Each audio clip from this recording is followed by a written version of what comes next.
Hello there. Let's talk about SMS spoofing. With each new advancement in the world of technology, there also comes a new advancement in the world of fraud. SMS spoofing is a technique that allows us to change the sender information on a text sent the short message service system. SMS text messages are used by cell phones, personal digital assistants, and similar devices and are typically just known as text messages.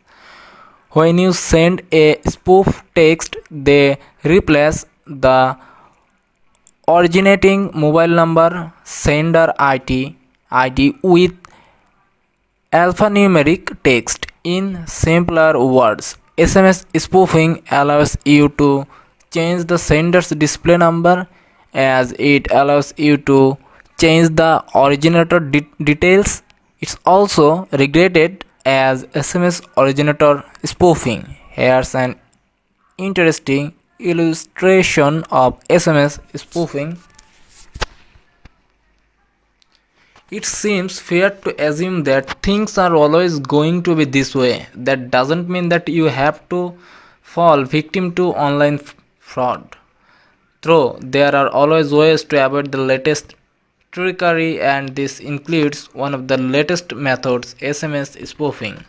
Thankfully, there are ways to define SMS spoofing no matter what type of SMS spoofing is being used, and practical solutions to purchase if you feel you may have fallen victim to fraudulent SMS spoofing. Now, this is the website where you can do this kinds of work, and the address is spoofbox.com. Here you give sender's number and recipient number and spoof text message.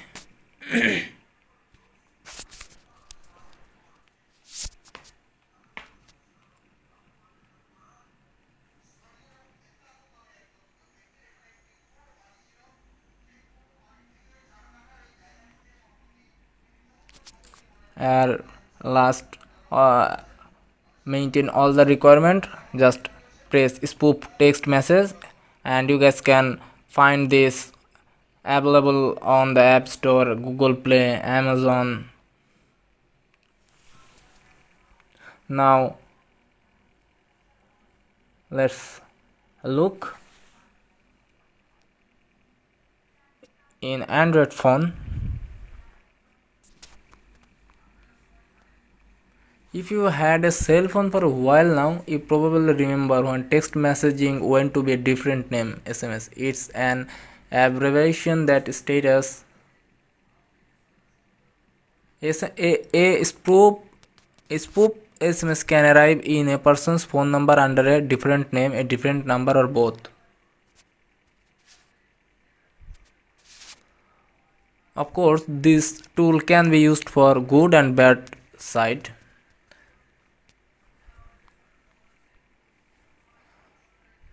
There are many types of SMS spoofing, like sending a phishing scam under the guise of a reputable company, requesting money while disguised as a friend or family member, poisoning as financial institution in order to obtain personal information, attacking someone's character under a fake name and number to assume anonymity.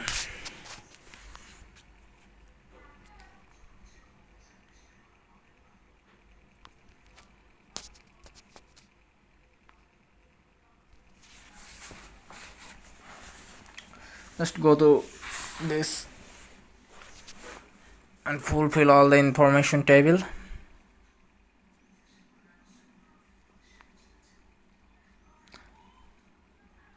And SMS spoofing might be a 21st century problem, but you would be surprised to know that its roots are believed to go by back centuries. In Sultan Baybars, an Egyptian commander successfully captured the formidable crack days by handling the busiest nights a fortnight later.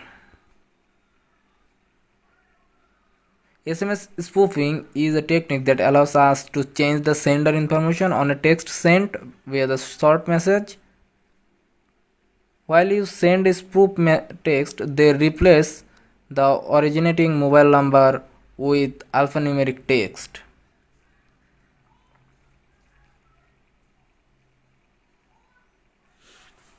Now give a message like I do, get 1 GB free internet.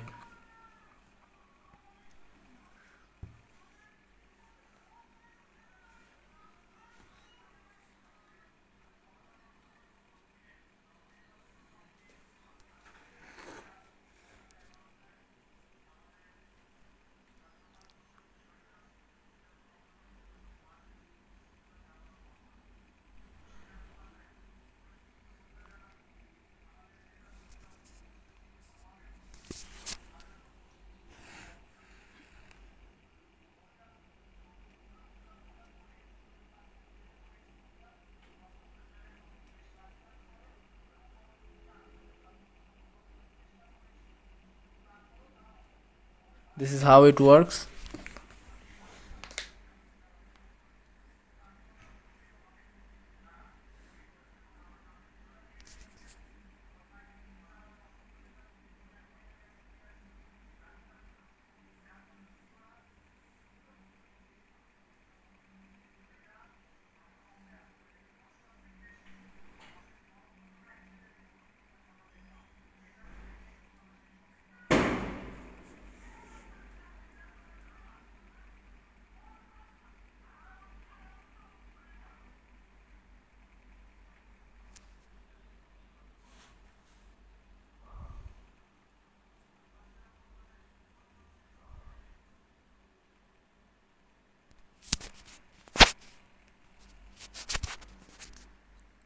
Let's talk about countermeasure.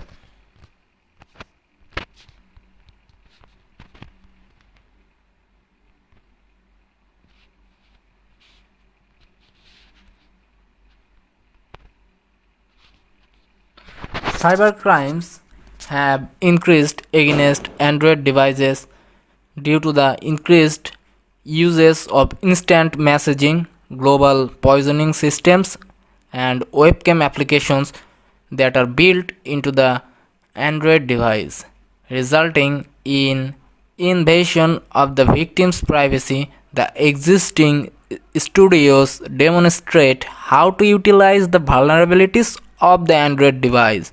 However, none have proposed a comprehensive study highlighting the hacking tricks and their countermeasures. This study demonstrated how to discover and fully control the Android device using existing tools. Furthermore, it proposes a novel GPS tracking application. The purpose of this research is twofold. Number one, to demonstrate how to disclose the victim's sensitive information after performing diverse hacking tricks. And number two, implement countermeasures for each Android hacking tricks. The author believes that such a scenario is needed for implementing awareness among Android devices users. Also, it shows Android and instant messaging application developers to mitigate existing vulnerabilities, thereby enhancing security levels.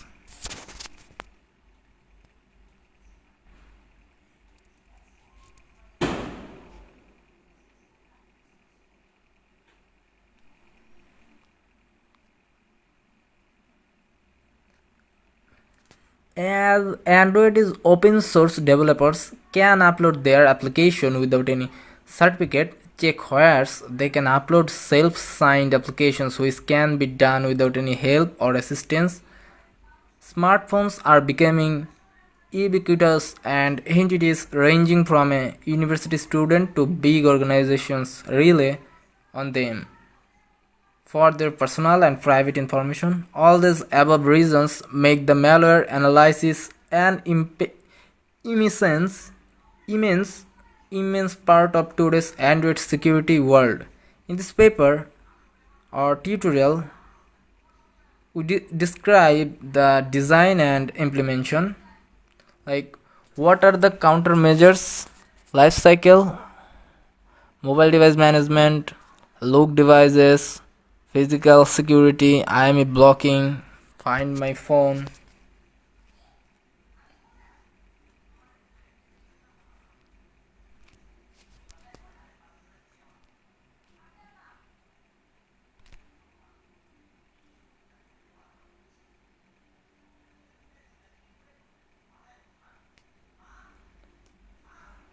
Now look this how it work.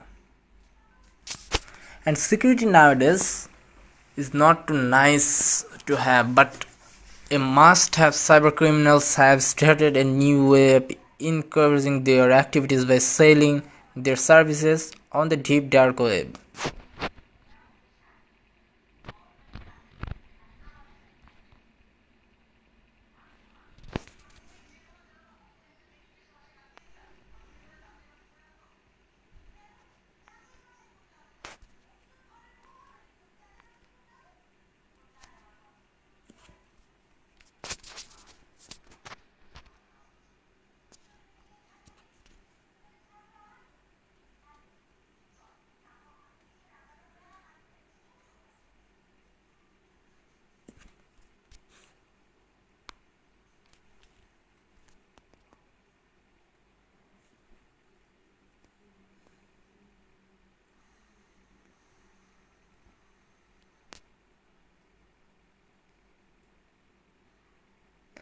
Nowadays, smartphones are rising in popularity as well as becoming more sophisticated over recent years. This popularity, coupled with the fact that smartphones contain a lot of features and usability,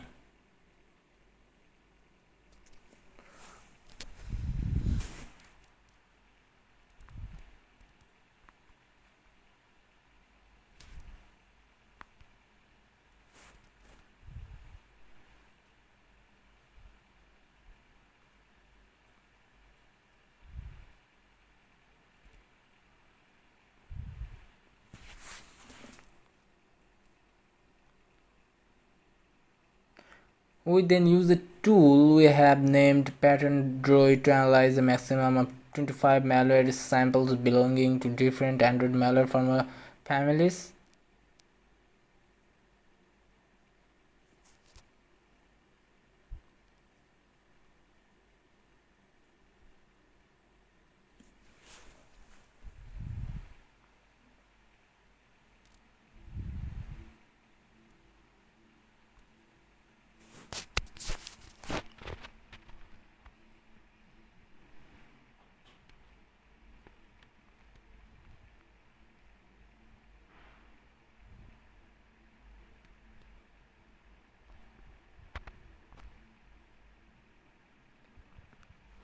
So this is how its countermeasures, classification, channel characteristics, personal identification, and cryptographic functions work.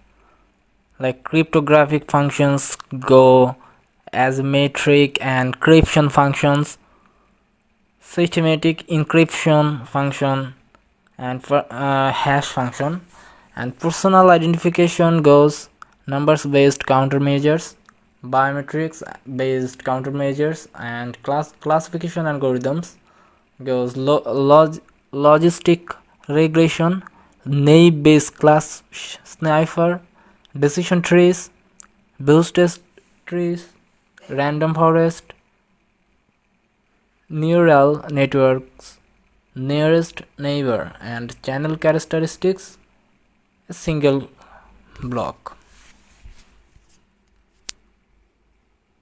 So guys, this is for it. Hope you guys liked it, and thanks for watching.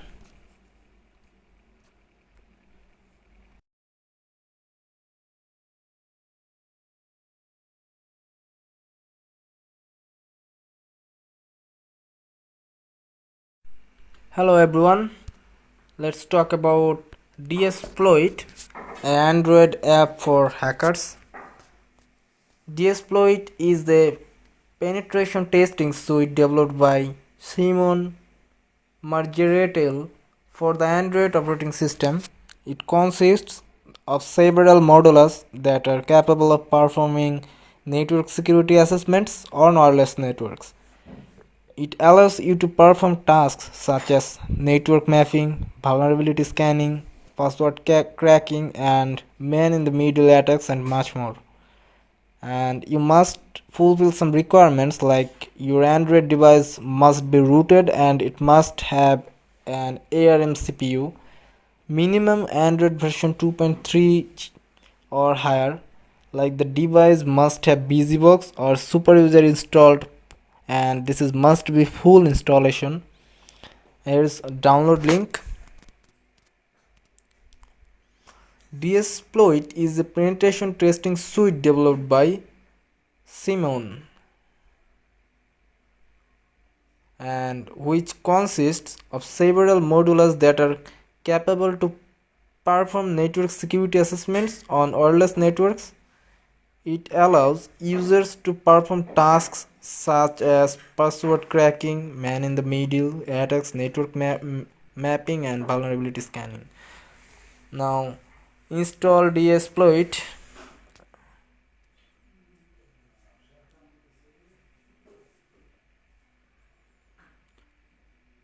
So this is how you can search.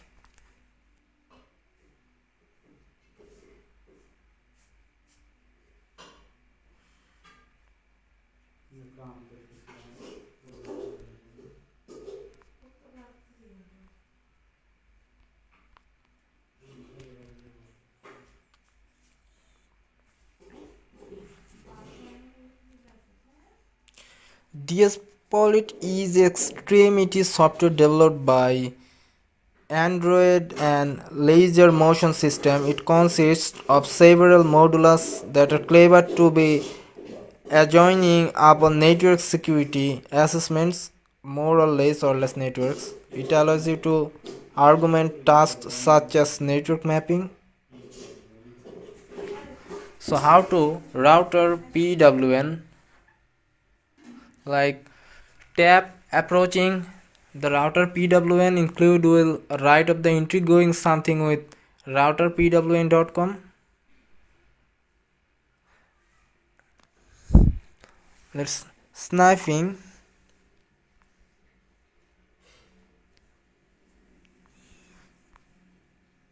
First tap taking into consideration hint to simple snipe tool, then a window will appear, alert box appearing do eruption to save snipe traffic to a pickup live.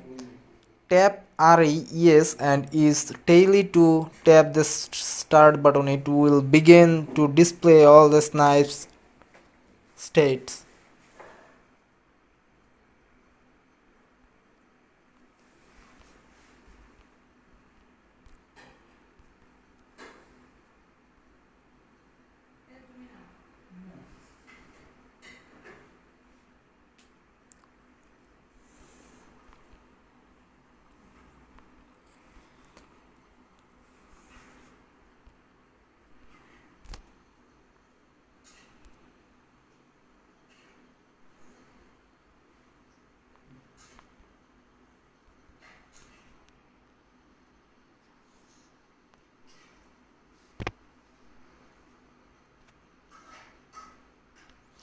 And Dsploit is an Android network penetration suite for an all-in-one network analysis application that is free to download for you to try it. That said application allows a user or a tester to perform network security assessments and penetration tests by just clicking on the available modules and options that are pre-compiled in the app.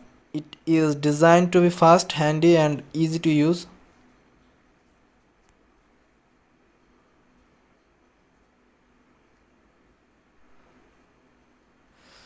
And now it running in MITM, a man in the middle, a set of man in the middle tools to command and conquer the whole network. Once the exploit is opened to or started, it automatically maps the network you are currently connected to and fingerprints the active or alive hosts in your network, including your device, just like the video. As you can see from the image or this video above, the application recognizes your network subnet mask, your network gateway, or the router. By selecting your network subnet mask or a certain device and host that it is connected to a network, IP addresses which is your device, and you can easily perform man in the middle attacks such as network sniping.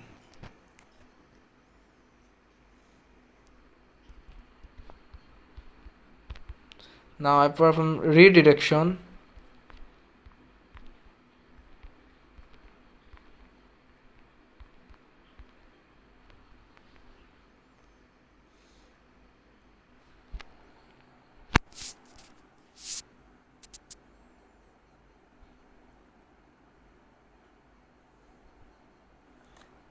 Replace images, replace videos, script injection. You can replace images.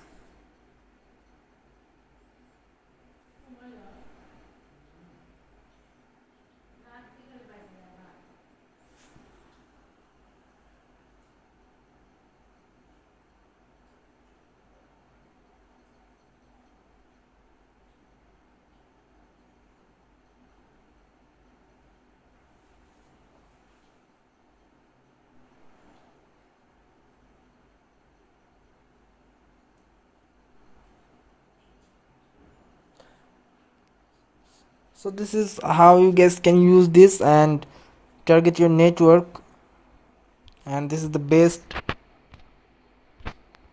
tools for hacking in phone. So that's it. Hope you guys liked it, and thanks for watching.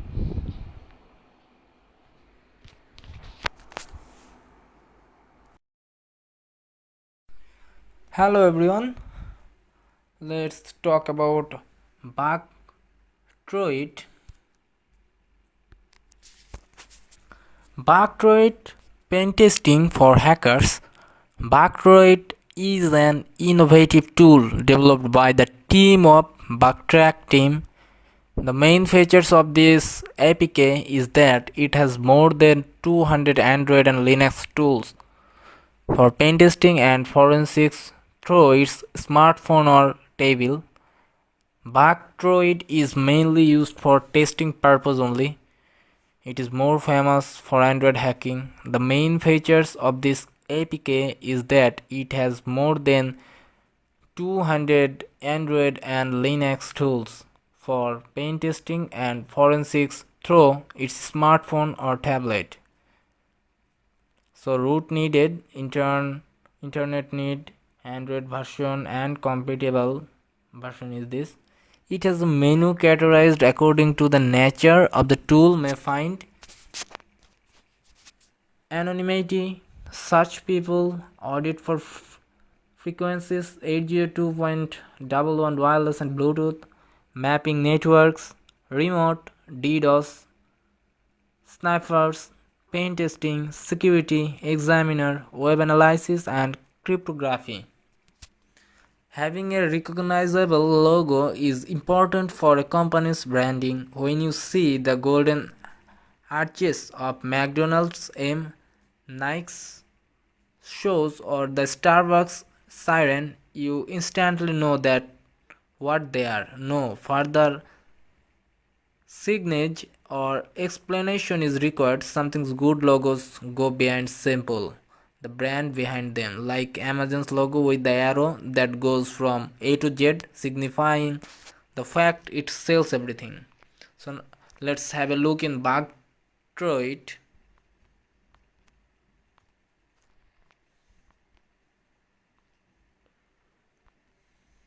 Bactroid quickly spared to t-shirts and keychains. The Mascot craze even gave rise to plastic and plush collections with the endless versions. Google eventually launched Androidify, giving the chance to design your very own version of Android mascot that looks like.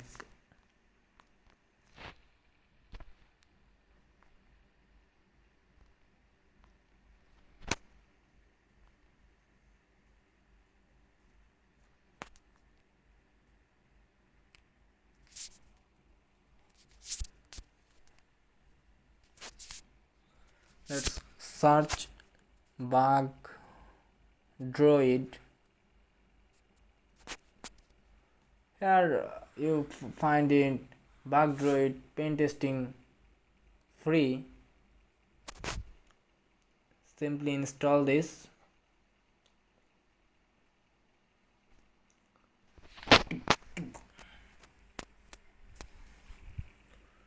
Accept and install. This is a little file, 5.92 MB only.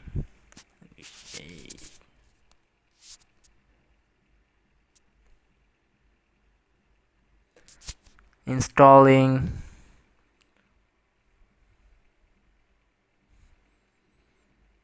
Here is the icon bug droid.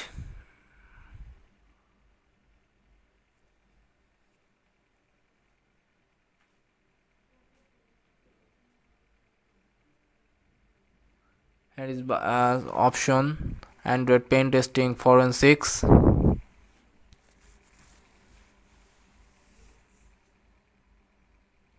Anonymity, brute force, WIBR, router brute force, router PWN,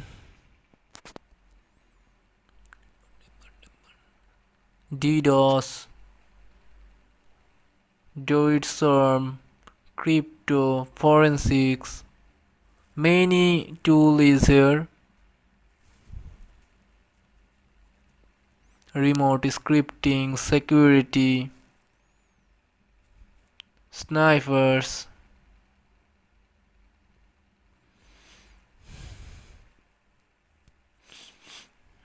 shark reader, web, ABS, scripting, many scripting.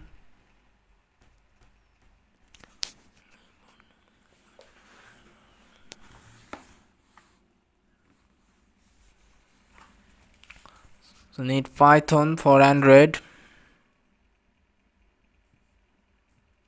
Pen testing, Nessus, Agenti, Deploy, Wi-Fi, Inspect, Bulb Security Framework.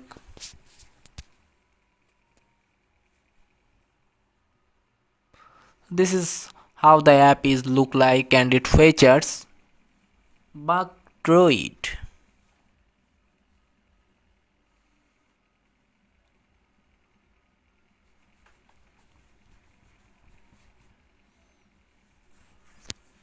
In crypto hash pass.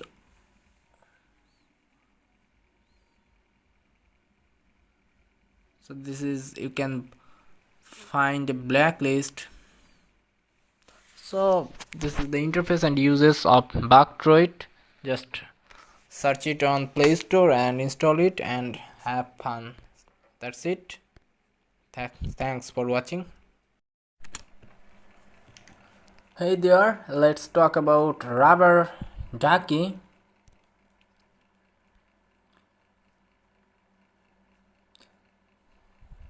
The USB rubber ducky is an awesome device for penetration testing and general mischief.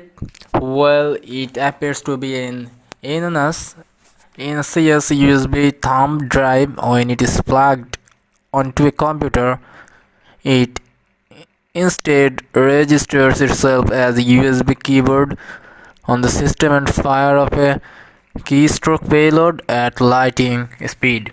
It doesn't take much imagination to see how you could use this little device to trick your client's employees into unknowingly installing all sorts good products goodies on their volume.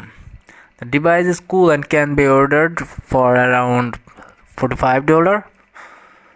Rubber ducky parts overview. There are three main parts that come with the rubber ducky that you will be using create, test and launch explosions. The mini keyboard adapter. This is the larger of the two parts with a USB dongle poking out of it. It's silicone chip with a CPU and slot for inserting the micro SD card.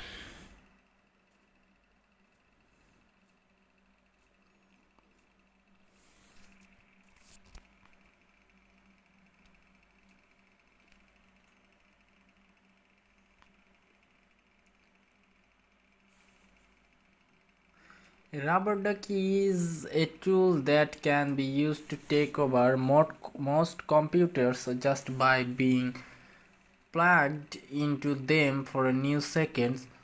How it works is an attacker plugs a USB into a computer, and this USB acts as a keyboard and injects keystrokes at superhuman speed. Often these keystrokes are commands that tell the victim computer to connect itself to the attacker's computer, and this is a very powerful tool.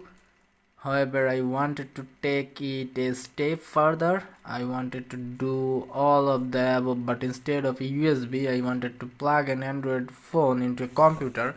After having research and a first step, download the DAC encoder. In order to begin creating the own rubber ducky payloads, we need to have the DAC encoder installed. And step 2, insert the micro SD card into your computer. If you do what I did and plug the keyboard adapter directly into your computer, you will find that it automatically runs the Hello World default payload. And step 3, create payload using ducky script. Now for the fun parameter creating our very own rubber ducky payload. You don't have to be programming who is to do this. In fact, Hack 5 has been nice enough to create their own way. RAM allows you to add comments to the program to leave notes to yourself that the program won't execute. String will type the remainder of the line exactly. So to create your first ducky script, open any text editor you like and begin entering your comments. Here's some sample payload.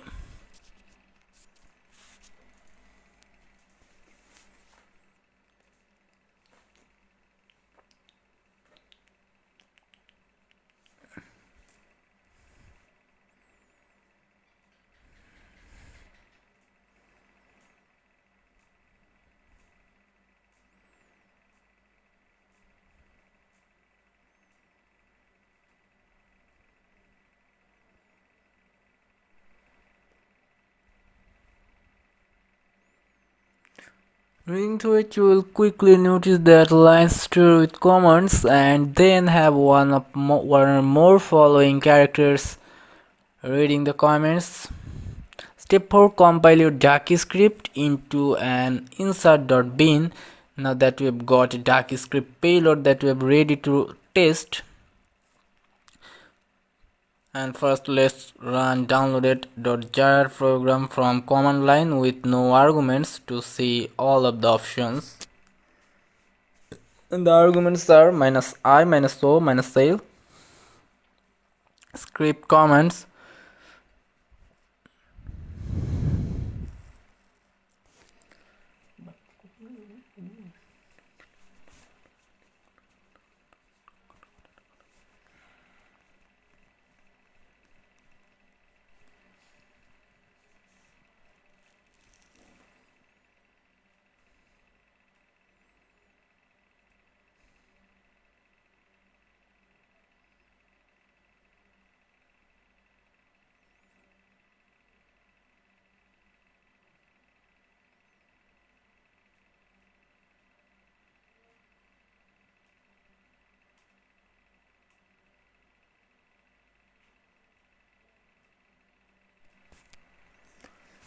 allow a remote computer to access your Mac.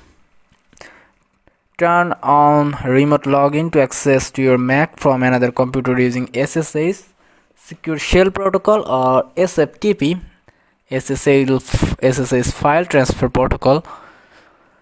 Set up remote login on your Mac. On your Mac, choose Apple menu, System Preferences, click Sharing, then select Remote Login, then select the Remote Login checkbox. If needed, select the Allow Full Disk Access for Remote Users checkbox. Specify which users can log in. All users, any of your computer's users, and anyone on your network can log in. Only these users. Click the add button plus then choose who can log in remotely. Users and groups includes all users of your Mac. Network users and network groups include people on your network.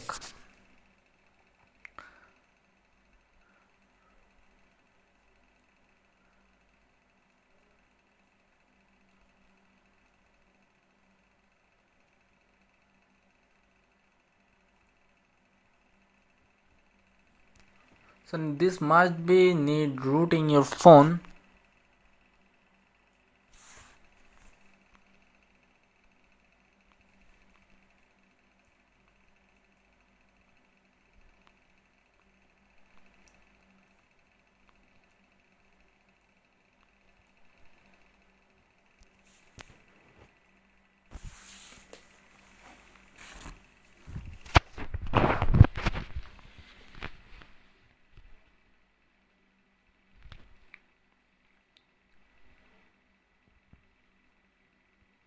A cyber attack isn't always the result of a distant and unknown bad guy. Some stages of an attack can take place in person, combining digital attack. So this is how you do that.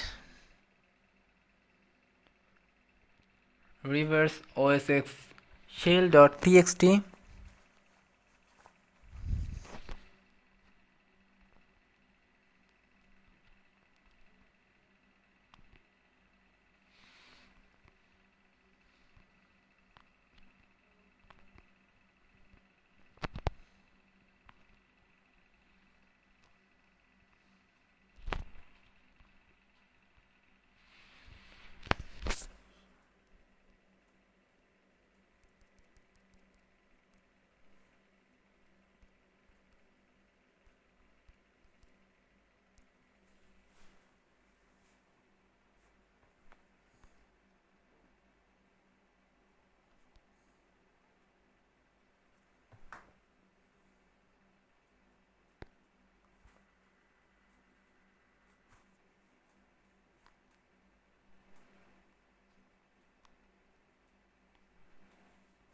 So it creating a payload.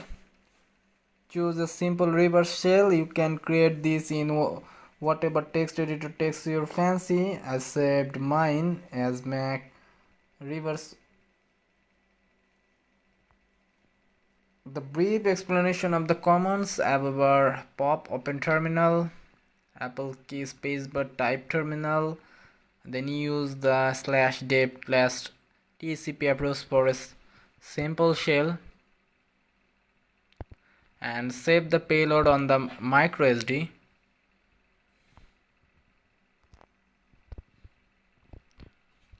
And testing it out, like moved the micro SD back to the ducky and prepared to be very assumed to it myself.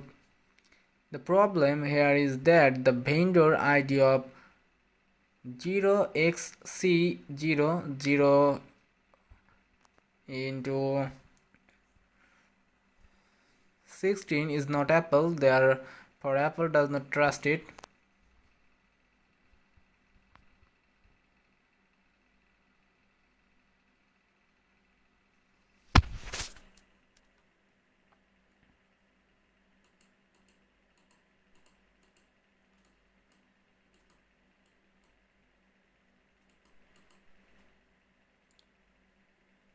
Now Kali Lancer.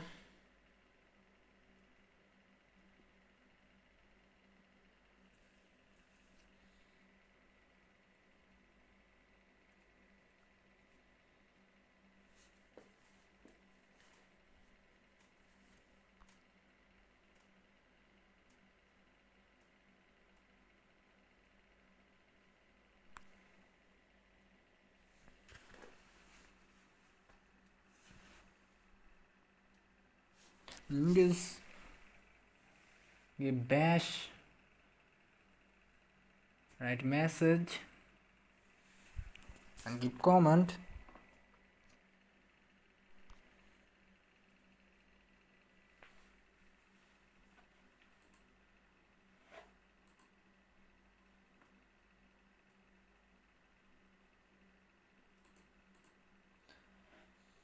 So log in to your Mac from another computer.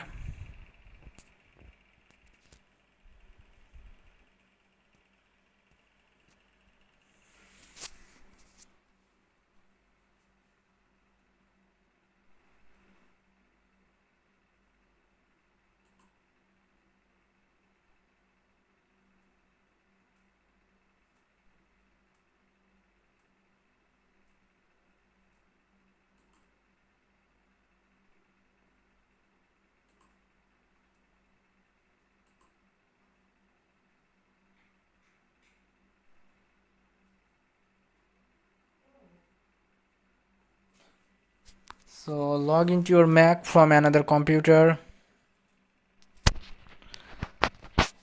On the other computer, open the terminal app.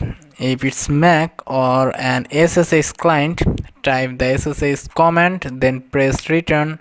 The basic SSH command format is SSH username at the hostname. The hostname can be an IP address or a domain name. For example, if your username is Steve and your computer's IP address is 10.1.2.3, enter this following like SSH Steve at the rate 10.1.2.3 and enter your password, then press return. To find the SSH command to use to log in your Mac from another computer, choose Apple menu and System Preferences, click Sharing, then select Remote Login. The SSH command is shown below the remote login or indicator. So this is up, guys. Hope you guys liked it and thanks for watching.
So in this lecture, we will be talking about basic malware analysis. So let's begin our explanation on malware analysis with static analysis, which is usually the first step in studying malware.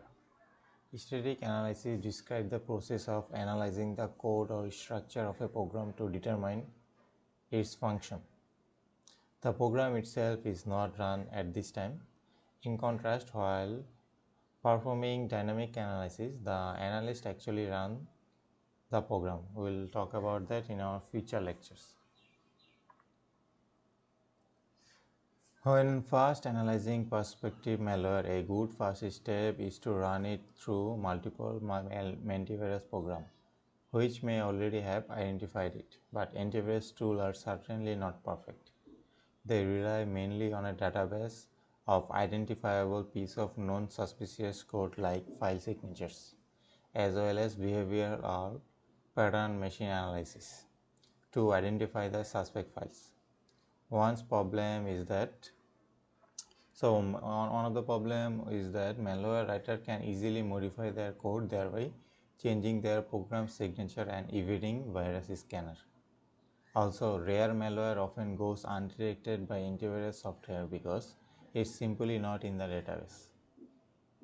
Finally, while often successfully in identifying unknown malicious code, it can be bypassed by new and unique malware.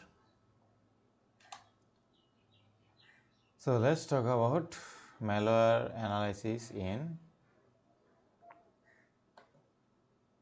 virtual machines. Before you can run malware to perform dynamic analysis, you must set up a safe environment.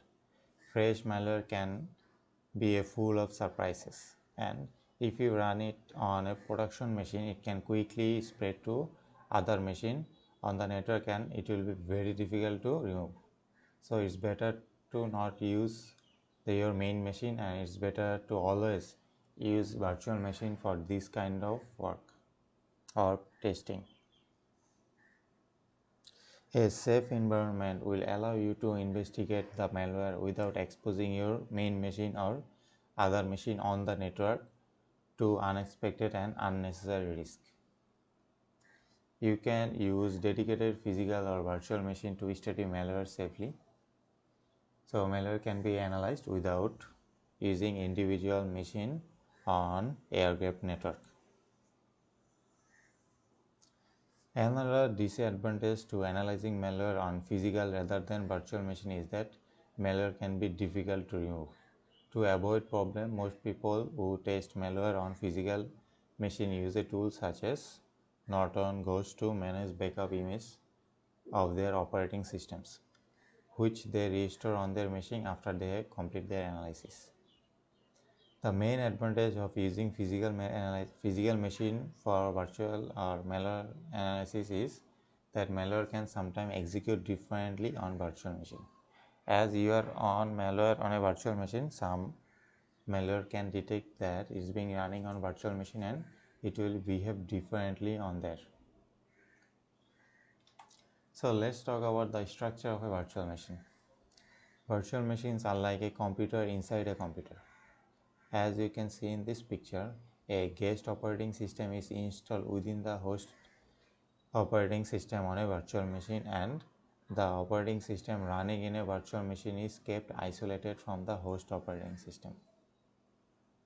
Malware running on the virtual machine cannot harm the host operating system. And if the malware damages the virtual machine, you can just simply reinstall the operating system in the virtual machine and then you're good to go.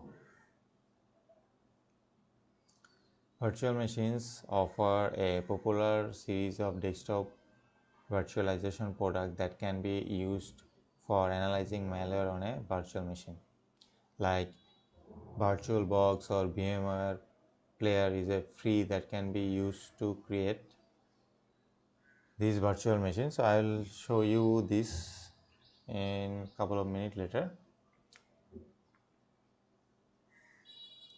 But there are also a couple more alternatives like VMware, Parallel, Microsoft Virtual PC, Microsoft Hyper-V, and etc. But I am using the VirtualBox, which is the best in my opinion. So let's talk about creating your malware analysis machine. So of course, before you can use a virtual machine for malware analysis, you need to create one. So this lecture is not specifically about virtualization, so we won't go through about the details, but let's show you in practical how you can use a VirtualBox. As you can see, this is the Oracle VirtualBox. So simply just open VirtualBox. As you can see, I have couple of the operating system is installed in here. As you can see, Kali Linux, Ubuntu, Mac Explorer, and also Windows 7. Pretty simple.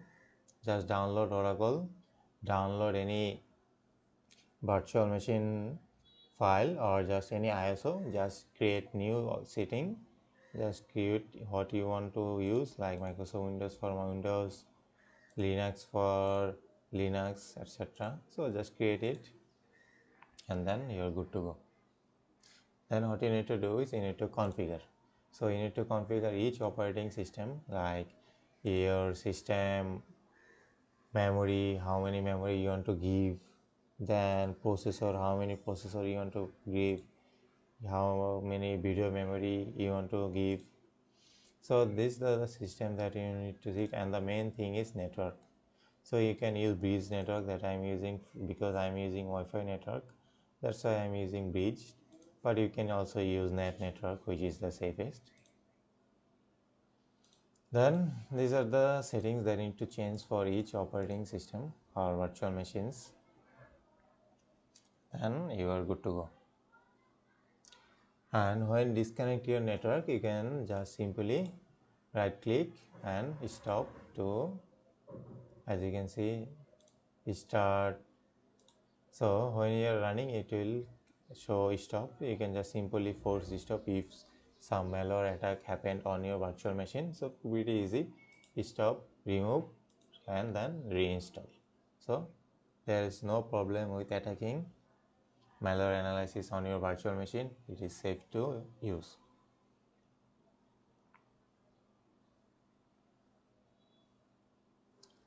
So let's talk about using multiple virtual machines. So one last configuration combined of the best of all option. It requires multiple virtual machine linked by a LAN or disconnect from the internet and host machine, so that the malware is connected to a network, but the network isn't connected to anything important. Like these operating systems or virtual machines are connected to my bridge, which is Wi-Fi adapter of my host machine Wi-Fi adapter. So you can just simply use net adapter, so that you don't have to, if somehow they attack your main wireless attacker or wireless machine, you cannot just simply detect the Wi-Fi adapter you are using.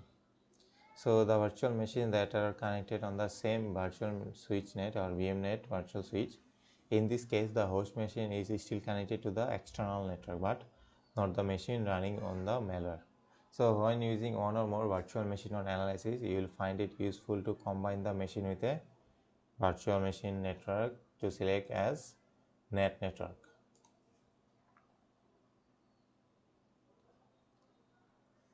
So that's all about how you can use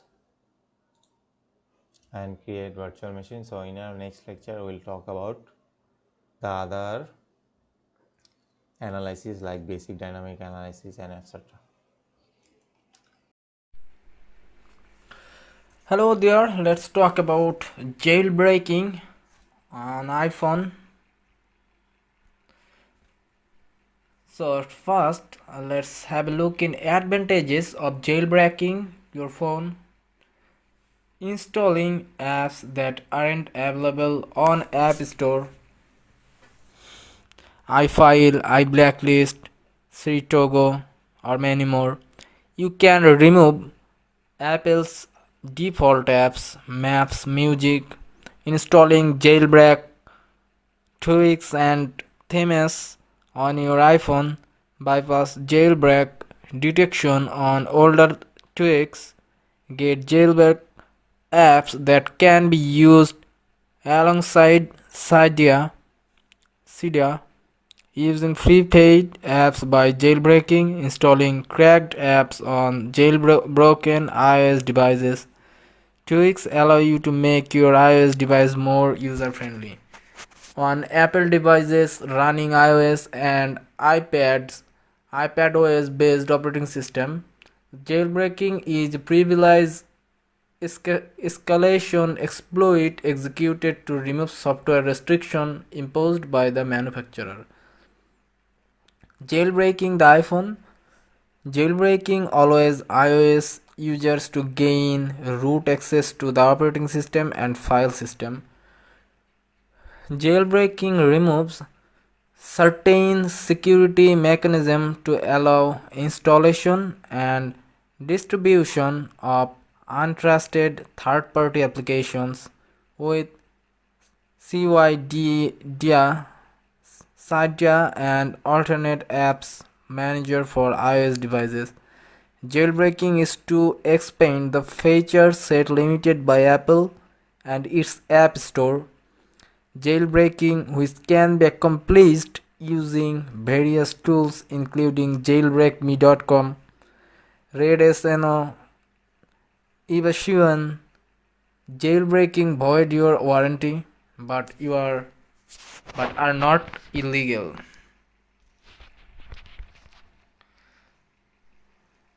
So how to jailbreaking? This is the tool named Check-Ra-1N.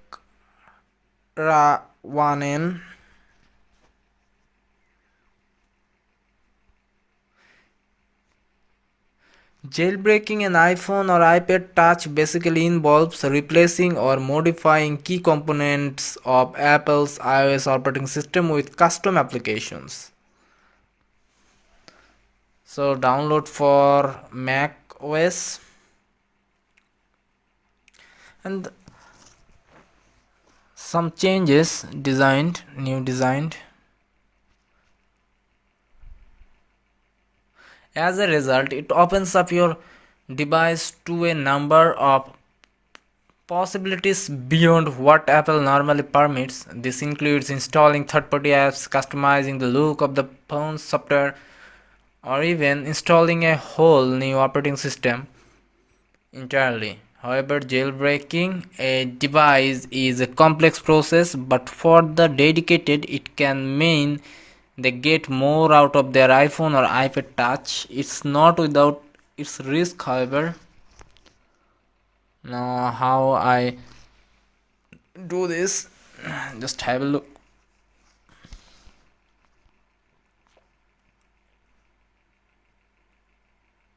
From the limitations imposed by Apple, although you can continue using the App Store, you can also install other apps from other stores, change the look of the operating system, and plenty more. There was a time when jailbreaking was almost essential to do any customization of your iPhone or even to run apps in the background.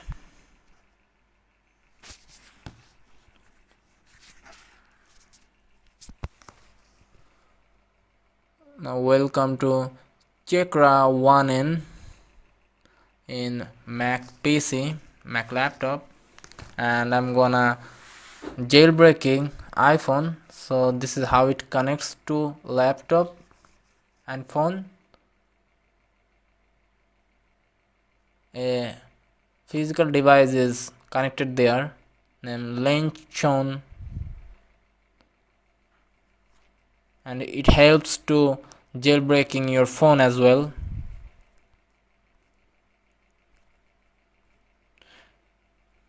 It's important to note that jailbreaking is not without its risk. You are doing something with your iPhone that Apple never intended for you to do, so there is definitely a chance something could go wrong during the process and you may end up with a non-working phone. Apple likely won't help you out in this case, and we can't be held responsible for this either.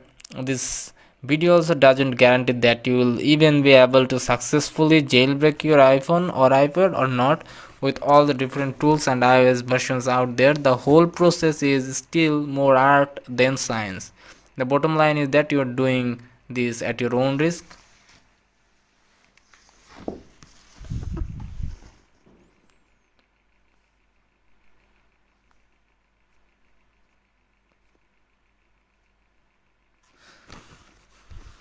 So it is working. Not only does Apple disapprove of jailbreaking in principle, but most of the methods used by jailbreaking tools on modern iPhone devices are actually exploiting security vulnerabilities in iOS or the underlying hardware to get into your device in the first place. And this means that each time Apple releases a new iOS version, it often closes these doors, requiring the jailbreaking community to find another way to bypass Apple's security and get into the iPhone to install their own custom operating system enhancements. As of this writing, there are no jailbreaks available for any version of iOS 15, nor for the latest point release of iOS 14, those after iOS 14.6, since Apple also prevents users from downgrading to older iOS versions.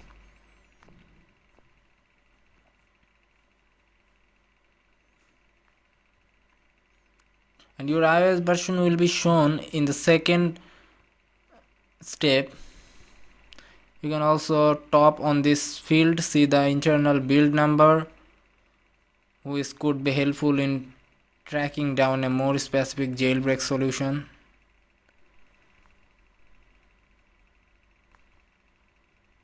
And you need to back up your data and need reinstall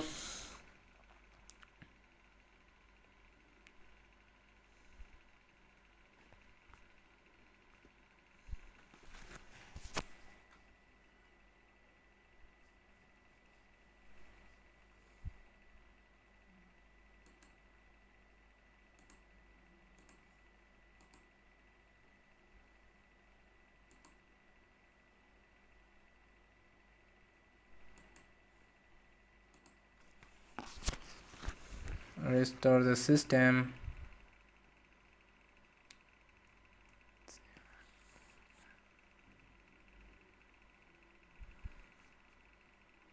If you are running macOS, Catalina or newer, you will find options in the Finder app instead, as Apple has phased out iTunes in recent versions of macOS in favor of distinct apps for music, TV, podcasts and so forth.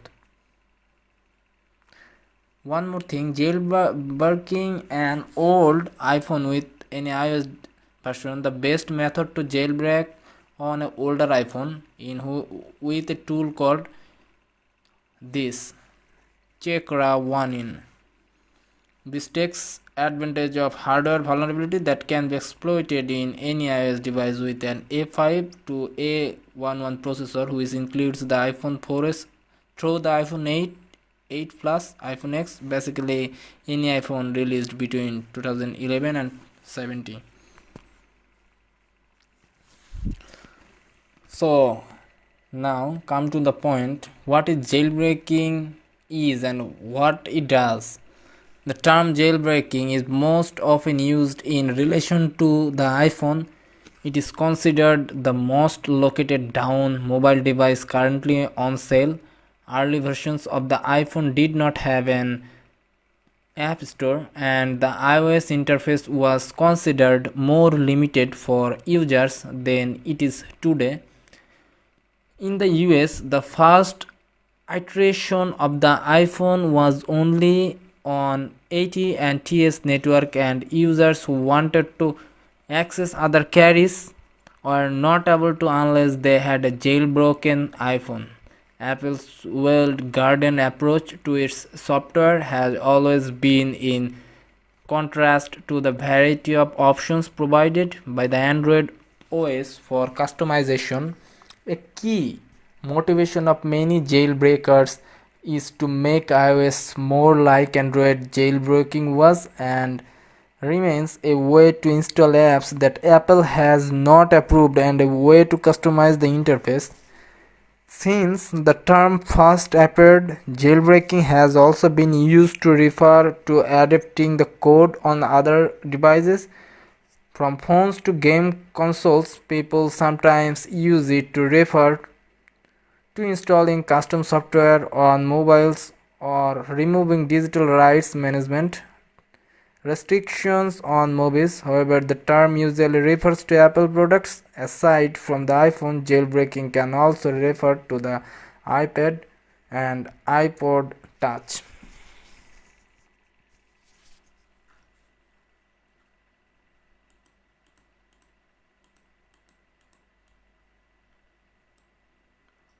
So there is one more confusion. Is jailbreaking legal or not? Strictly speaking, jailbreaking is not illegal, but laws vary worldwide, continue to evolve, and are often a gray area when it comes to this topic. While it is legal to jailbreak or root a phone, that is not that case if you are doing it to install illegally acquired apps. In the US, jailbreaking falls under the Digital Millennium Copyright Act, which covers digital copyright issues. Section 1201 of the law makes it illegal to circumvent digital looks that protect access to copyrighted works, which can include software. Congress reviews the law every few years and has gradually expanded the list of exempt items. Jailbreaking phones became legal in 2010, followed by smartwatches and tablets in 2015. Since then, more devices have been added to the exemption list and it continues to develop as it is reviewed. Specific laws may vary in jur-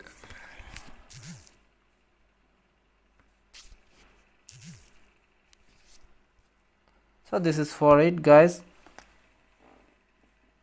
Hope you guys liked it and thanks for watching.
Dynamic analysis is any examination performed after executing malware.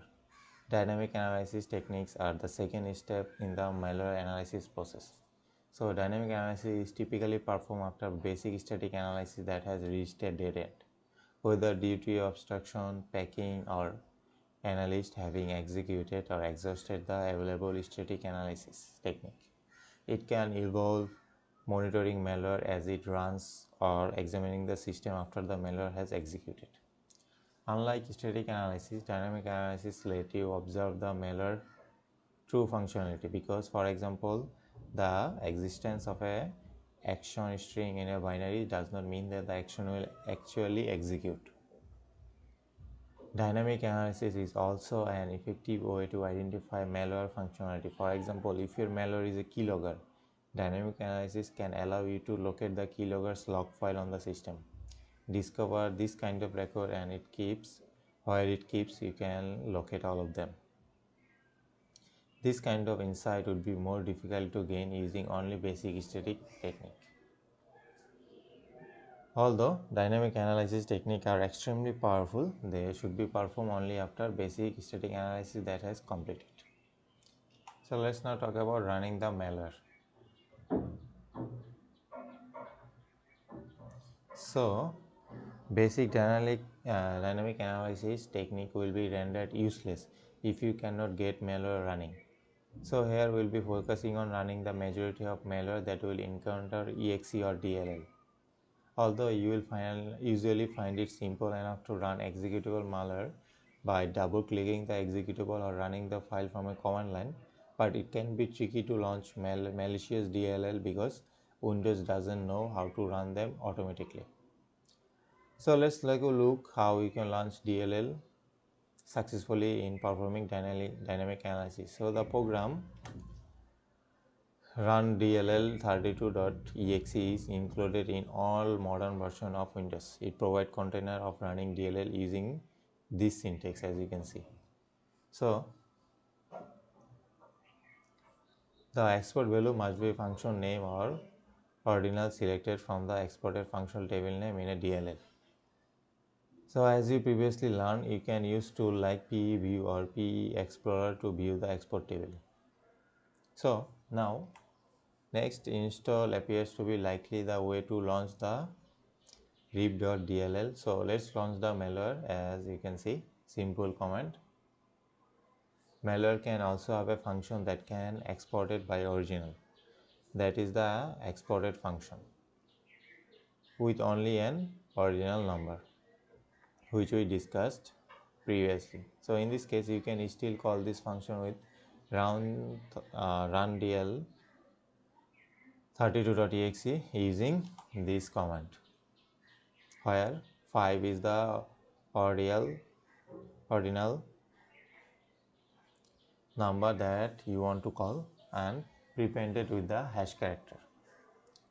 Because malicious DLL frequently run most of their code in DLL main, and because DLL main is executed whatever the DLL is loaded, you can often get information dynamically by forcing the DLL to load using round dll32.exe.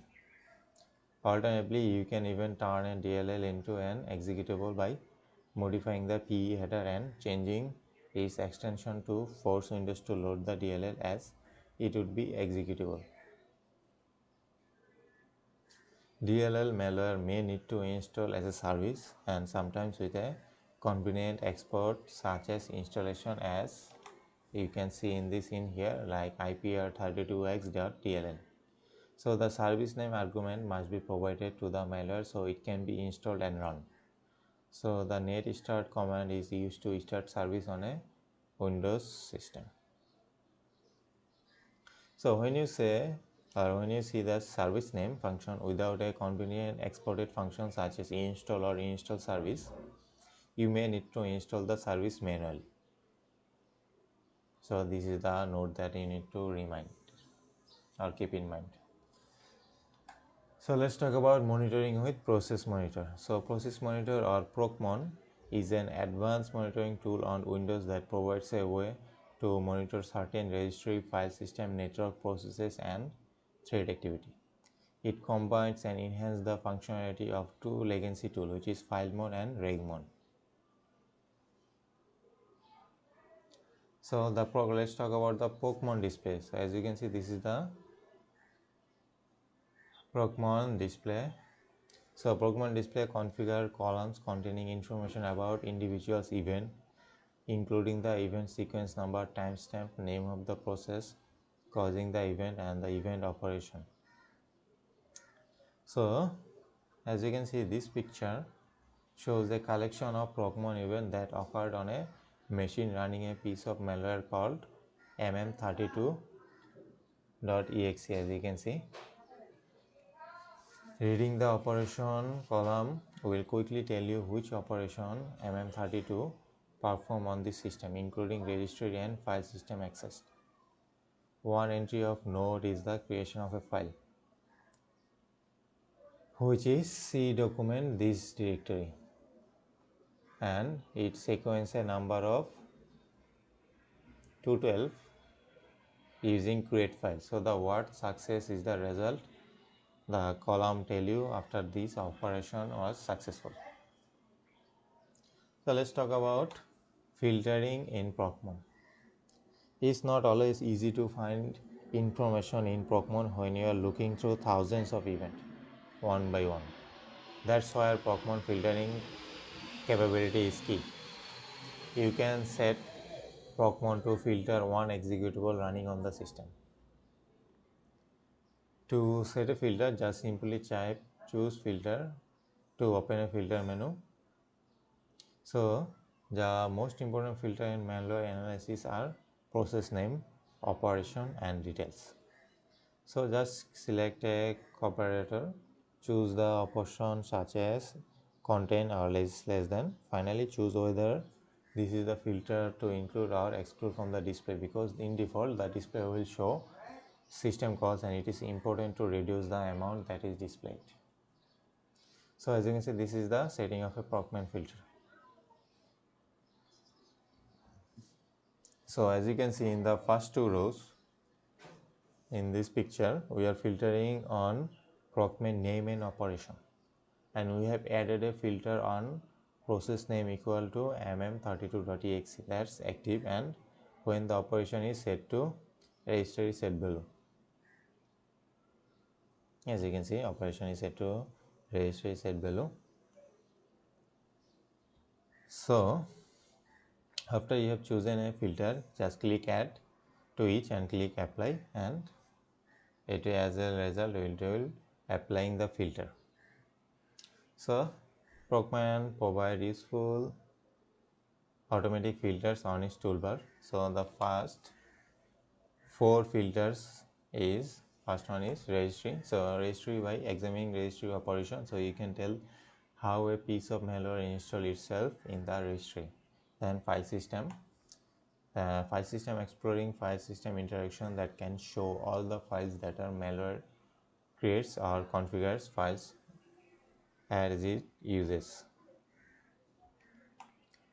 Process activity, investigating the process activity can tell you whether the malware spawned additional process. And the last one is network, which identifying the network connection that can show you any ports on which the malware is listening. So all four filters will be selected by default. So turn off a filter, just click on the icon on the top of your tool, the turn off the filter. Pretty easy process. Let's talk about viewing process with Process Explorer. The Process Explorer, free from Microsoft, is an extremely powerful task manager that can run on Windows automatically, and when you are performing dynamic analysis, it is very useful. It can provide valuable insight to the process that are currently running on a system. So this is the picture of Process Explorer. So Process Explorer monitors the processes running on a system that shows them in a tree structure that display the child and the parent relationship. For example, in this picture you can see that the service.exe is a child process of winlogon.exe as indicated in a curly bracket, as you can see. So Process Explorer shows 5 columns: process, PID, CPU, description and company name. The view updates every second, so by default the services are highlighted in colors. So the Process Explorer display. So this is the properties. So the properties window shown in this picture opens when you double click a process name, or just right click a mouse button and then go to the process. So this window can provide some particularly useful information about your subject matter. So the thread tab shows all active threads like TCP or IP tab display active connection or port and which the process is listening, and the image tab also. So let's talk about comparing the strings. One way to recognize process replacement is to use the string tab in the process properties windows to compare the string contained in a diskable image against the string of the memory for the same executable running in memory. You can toggle between this string using the button, which is the bottom left corner. As you can see, image and also memory. So that's how you can compare the string. So let's talk about more advanced stuff, which is monitoring. So monitoring these things with a popular tool called Netcat. So Netcat, the TCP/IP switch army knife, can be used both inbound and outbound connection for port scanning, tunneling, proxying, port forwarding, and much more. In listen mode, Netcat acts as a server, while in connect mode, it acts as a client. So let's look at how you can use Netcat to analyze the malware R shell from So in this picture, as you can see, the netcat command on here shows the option required to listen on a port. So the -L flag means to listen, -P to specifying the port, and R80 means we specify the port 80 to listen. So then the malware connected to our netcat listener because you are using APAT DNS for redirection. As you can see, R shell is a reverse shell, but it does not immediately provide the shell. So the network connection first appears as the HTTP ports to request to www.google.com, and the fake post data that R shell probably insert to obfuscate its reverse shell because network analysis frequently look only at the start of the session. And let's talk about another packet sniffing tool called Wireshark. So Wireshark is an open source sniper, a packet capture tool that can intercept and keep logs on the network traffic. So Wireshark provides virtualization, packet stream analysis, and in-depth analysis of individual network. So let's see how this works. As you can see in this picture, the Wireshark display has 4 parts. So number 1 is this filter part. You can filter any of the command, any of like TCP, IDP or HTTP. All of this you can filter in here. And in here, this is the packet listing, shows all the packet that satisfy the display filter.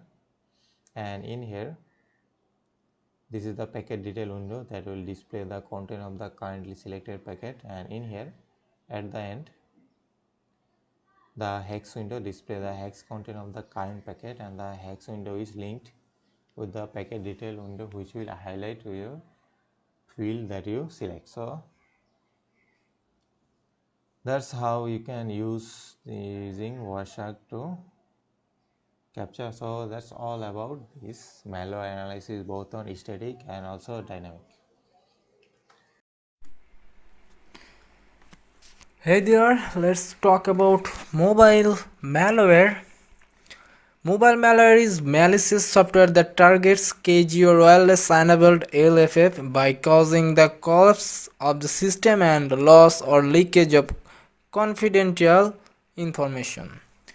Mobile malware, malicious, invasive software designed to corrupt your smartphone, steals valuable and sensitive information, remotely controls your device's apps and functions, mostly acquired through faulty downloads or delivered through email, can disable the phone entirely.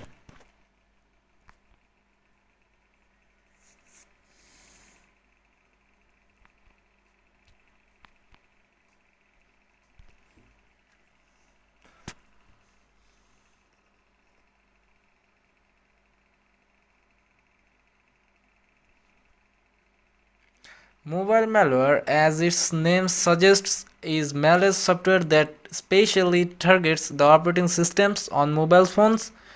There are many types of mobile malware variants and different methods of distribution and infection.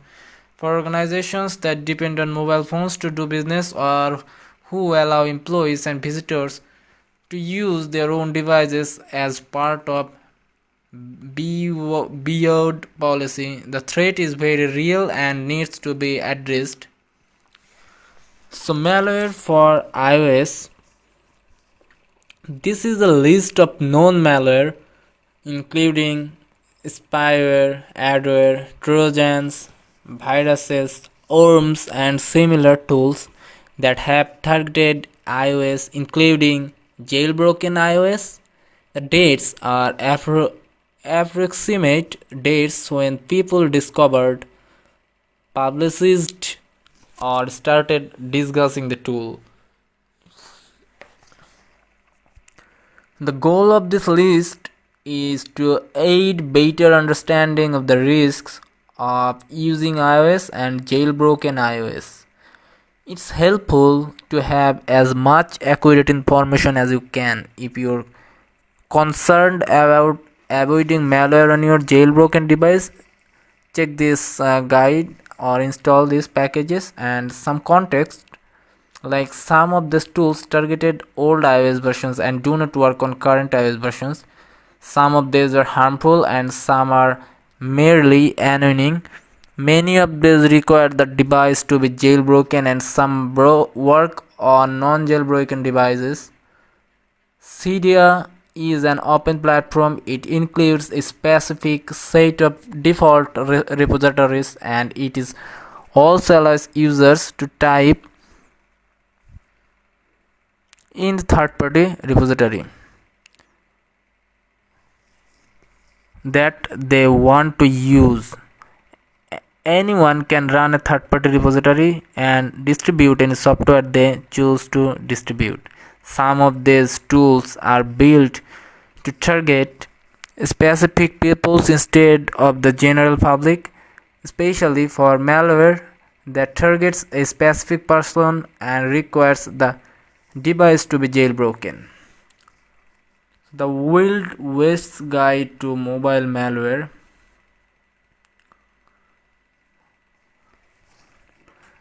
Many stages like surveillance, impression, financial data theft, botnet activity. In botnet activity, it launching DDoS attacks, click fraud, sending premium rate SMS message, data theft, account details, contracts, call logs, phone number, stealing data via app vulnerabilities, stealing international mobile equipment, identity number, and surveillance, audio, camera, call logs, location, SMS messages, impression, SMS redirection, sending email messages, posting to social media.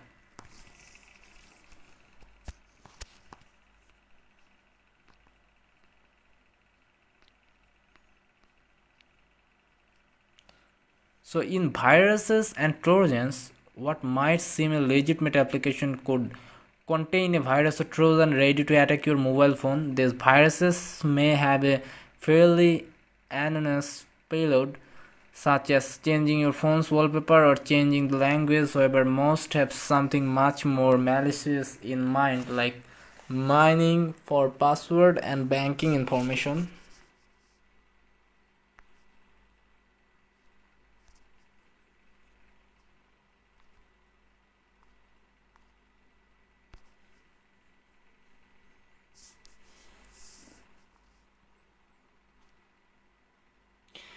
Mobile malware developers, also called cybercriminals, may have one or several objectives, including stealing data, signing users up for services, and charging them fees for services they did not agree to, or locking a device or data and demanding money for its release.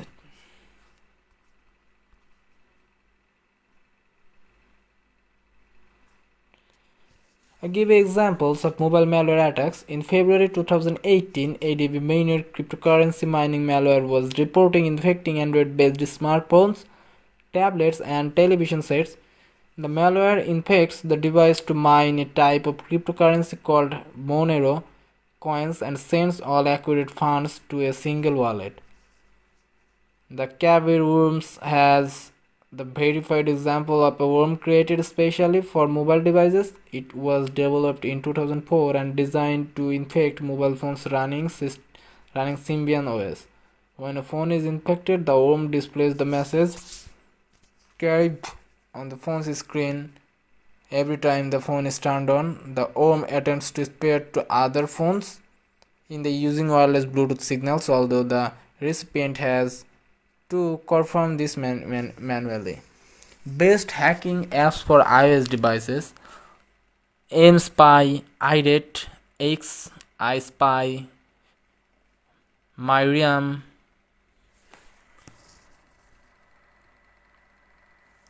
Soft, CocoSpy, HalloSpy,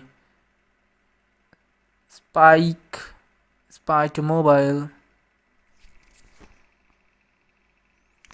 Mobile malware maintains some statistics. Like mobile malware represented 3.5% of all malware attacks in 2017, according to security software company MCA Free Labs. March 2018 threat report. However, some security experts believe that mobile malware is unreported.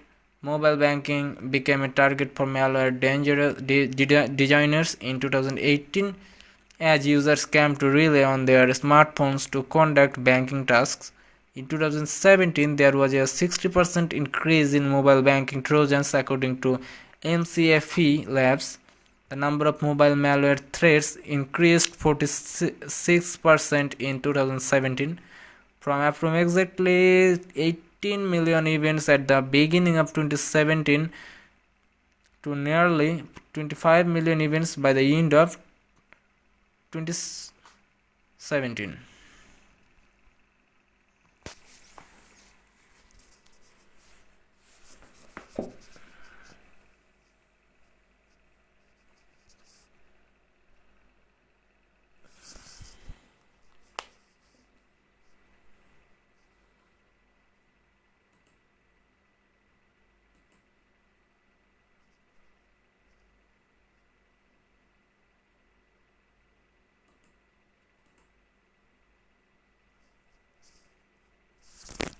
iOS malware spoofs shut down to avoid removal.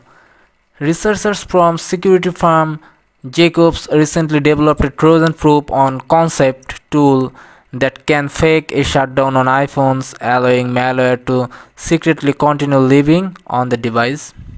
If malware stays on the device, threat actors can utilize microphones and receive sensitive data via a live network connection. Then no reboot on iPhones. Normally, when an iPhone is completely turned off, the screen is black, camera off, 3D tasks disabled, sounds are muted, notifications off, and vibrations are silent.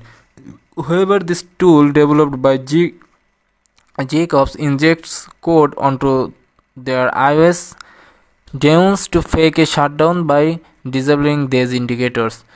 Blinking computer describes the process. The Trojan hijacks the shutdown event by hooking the signal set to instead of expected signal. Jacobs provides a visual representation of process like this: in call service, springboard, backboard.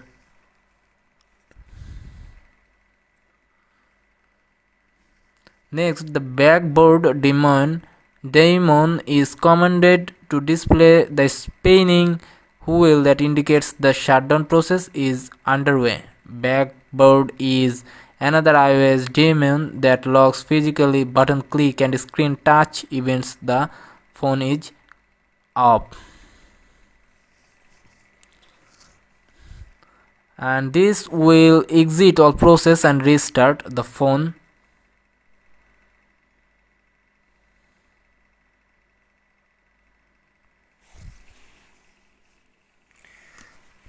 So best iPhone hacking apps, like, are you looking for iPhone hacking apps, that tools that can be used for penetration testing, forensics, or reverse engineering purpose? Unlike Android, searching and finding iPhone hacking apps and tools is a difficult task. After telling you about the best Android hacking apps as well as best tools for Windows, Linux, and Mac, I'm here to tell you about some forensic.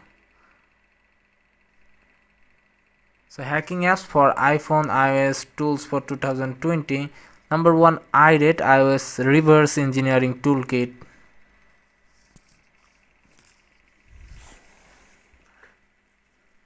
And it is a pen tester has to repeat some particular tasks very often in order to achieve success and increase efficiency. And it major feature binary analysis, reading log and plist files, keychain analysis using keychain jumper, working with these tweaks. And number 2 is iRate GitHub net. Number 2 is net kilo beta.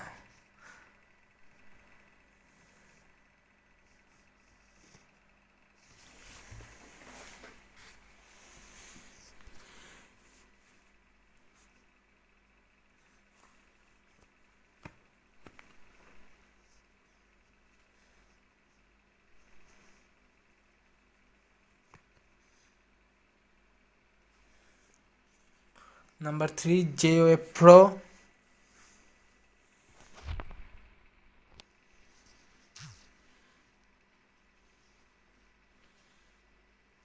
Number 4, Mariam iOS security app,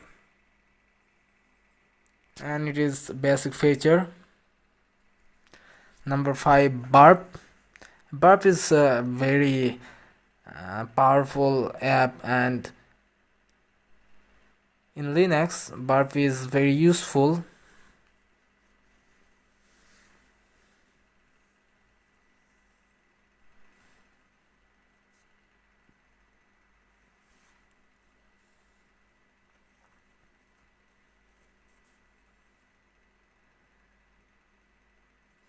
Number 6, iSpy. Number 7, Hopper app. Not exactly an iPhone hacking app. Hopper Disclaimer is a reverse engineering tool. Number 8, Cycrypt.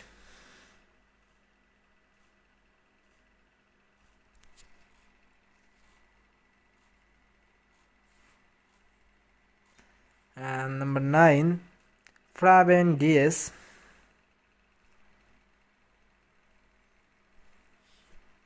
Number 10, Fraja. And number 11, Firecat. Number 12, Heister.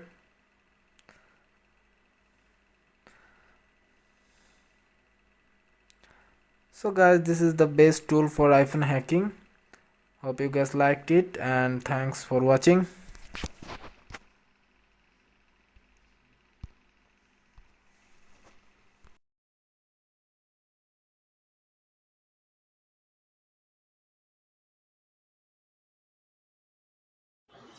So far in the server-side attacks, we have seen how we can use a default password or use a misconfigured service to gain access to the target computer. Today we will be going through and have an example of a very simple thing, which is a vector. So some program or services are shipped or come with some embedded vectors on them. So we're going to exploit them, and I choose this very simple exploit because I want to introduce you to a framework called Metaxploit. So we're going to be using that framework a lot. So I wanted something simple to start with, then we're going to be go deeper with the framework. Now first let me show you how to find that exploit. So again, using the same method that we always been using, I have used nmap and I have to go for the 21 port. So we're going to using this framework, which is BSF FTP. So just search this, and as you can see, it has a Rapid7 website, and this is the exploit. So as you can see, the result comes, first result from the comes to the website called Rapid7. Now we have up to a 7 Rapid7 company that makes this framework. So why I choose this particular exploit to show you today that. So we are going to exploit this service or this program or this problem using Metaxploit. As you can see, Rapid7 is telling that this is the version of FTP that has a backdoor command execution, so it will allow us to basically execute commands on the target computer. So if it has this program install and unlock, so we can use this program which is installed, and then you can execute commands on the target computer. So basically we want on the nmap, we google the name services, and first thing that came up the service which is the backdoor command execution, because this is, as you can see, first result Rapid7. So it will be using this command execution. So let's just copy this backdoor, which is this, and let's open our terminal and open MSF console.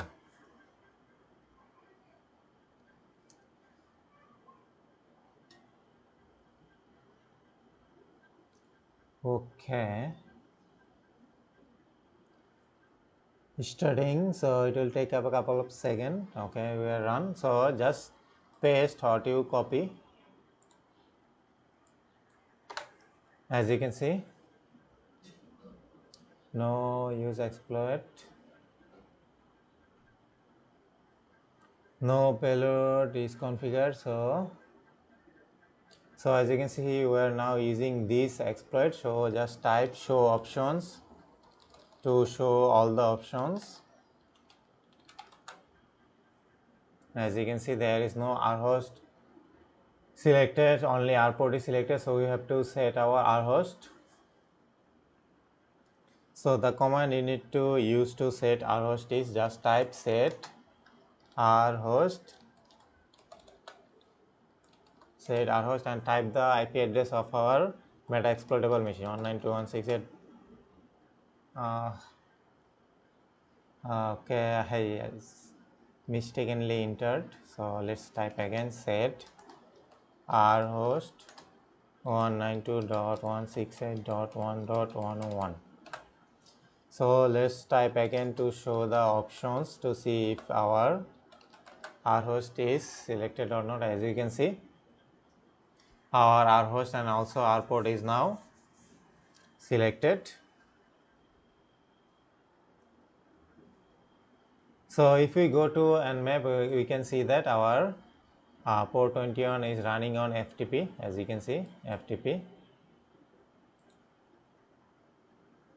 So the client of our servers is running on our port 21. So this is, you don't need to change anything because we'll using port 21. So this is good. We need to change it to that. What we need to change is our rhost that we changed. So just paste enter after typing set rhost, and you are just done. So what you have to do, just type exploit. As you can see, we are right now onto our meta exploitable machine.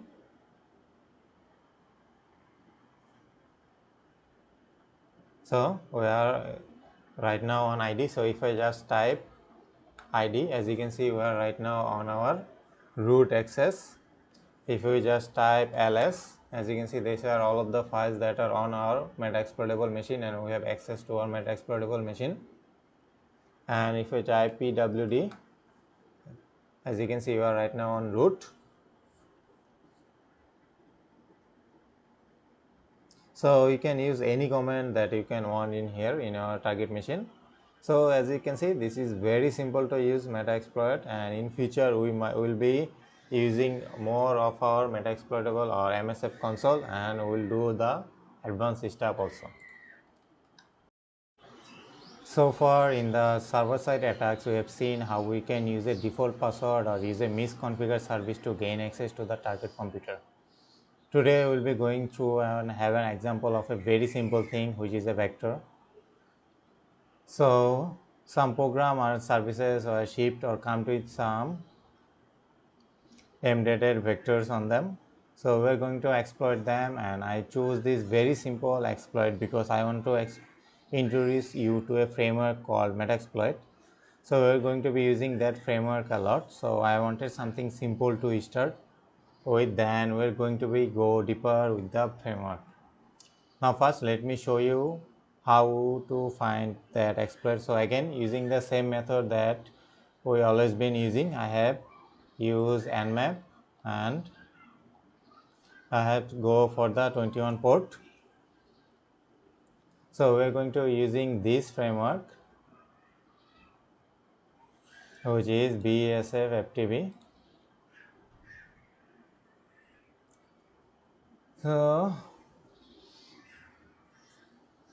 So just search this,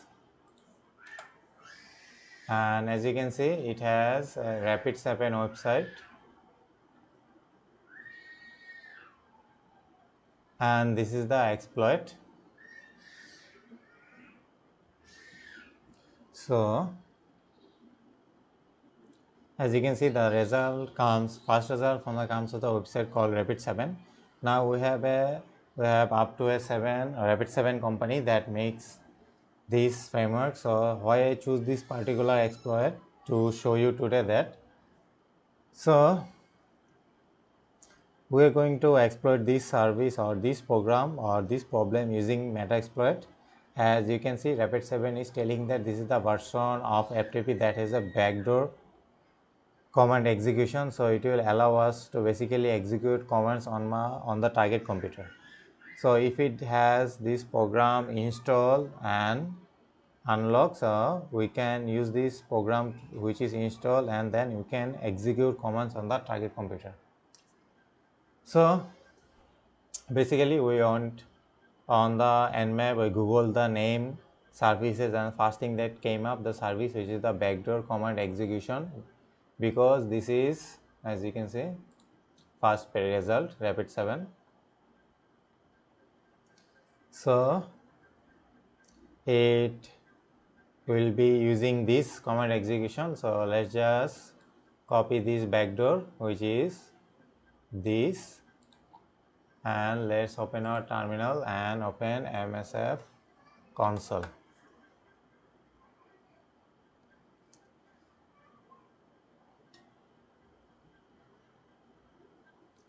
Okay, studying, so it will take up a couple of seconds. Okay, we are run. So just paste what you copy. As you can see, no use exploit,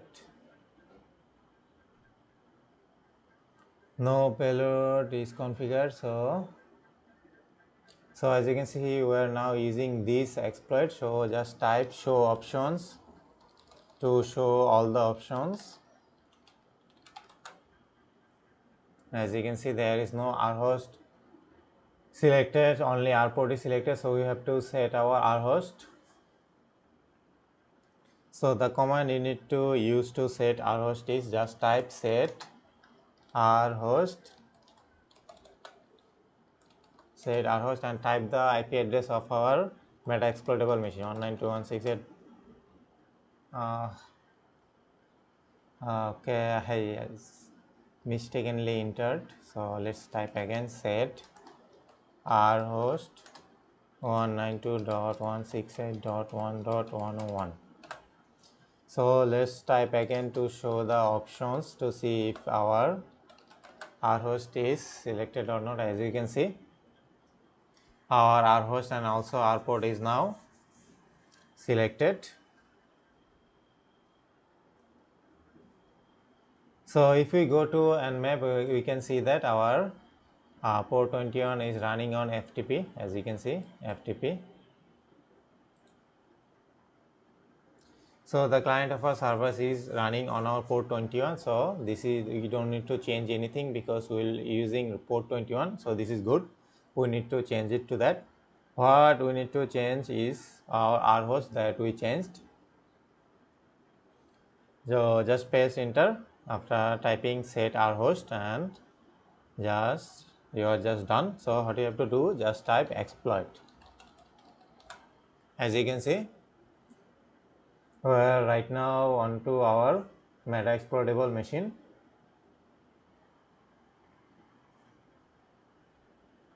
So we are right now on ID. So if I just type ID, as you can see, we are right now on our root access. If we just type ls, as you can see, these are all of the files that are on our meta exploitable machine, and we have access to our meta exploitable machine. And if we type pwd, as you can see, we are right now on root. So you can use any command that you can want in here in your target machine. So as you can see, this is very simple to use meta exploit, and in future we will be using more of our meta exploitable or MSF console, and we will do the advanced stuff also.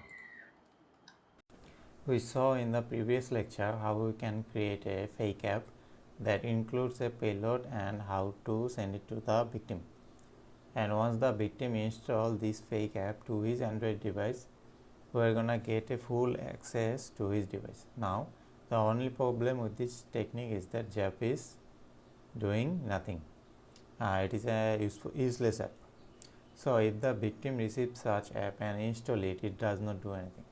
Most probably he will then remove it. Even if he is not suspecting that it is a malicious app, so that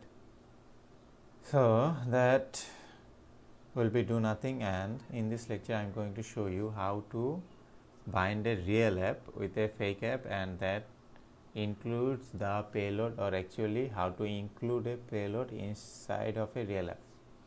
So all the steps I am going to show you all I have done already, so I am just gonna demonstrate and gonna show you or talk about you how this is actually works.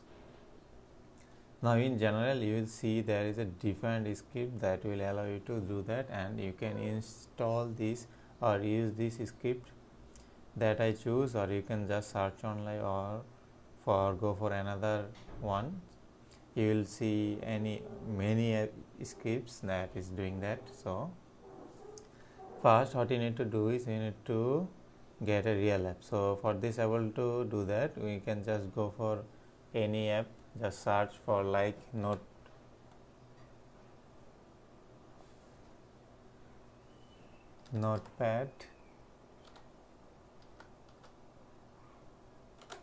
APK. Just download an APK.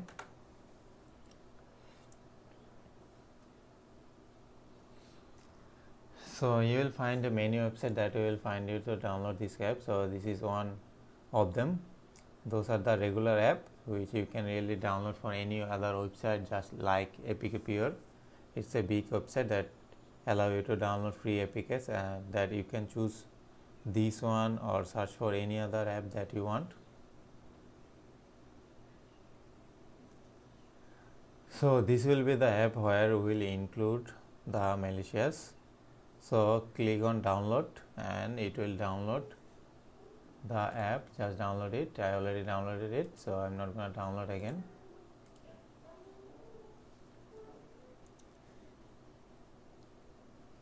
Now this downloaded file will be on the download folder. So just copy this file and make a 123 by any name folder, or just create a new folder and download that APK file to here.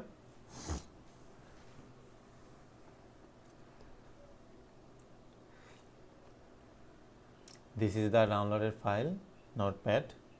So I just rename it for my simplicity.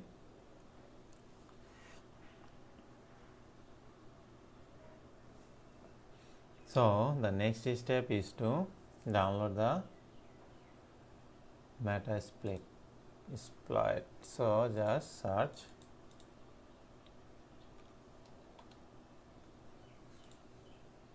So search Metasploit APK embedded payload, and the first result that will come, so go to this website, GitHub, a popular website. So this is the script. So just download this from here. Just click download and it will download automatically from, and it will save on the download folder. So it will also save on the download folder. So this is the folder. So this is the file that I downloaded. So this will be in here. So just copy this and paste this in here. So these two are the file that we downloaded. So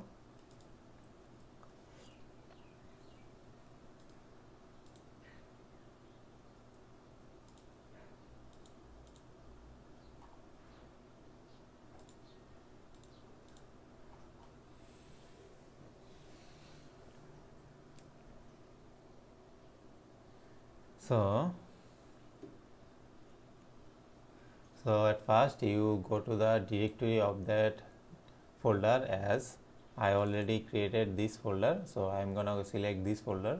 So just type the directory of this folder like cd space. So it will go to this directory, and then just list is, as you can see, it listed the file that are in the folder. So this is the script and this is the APK file that we downloaded, notepad.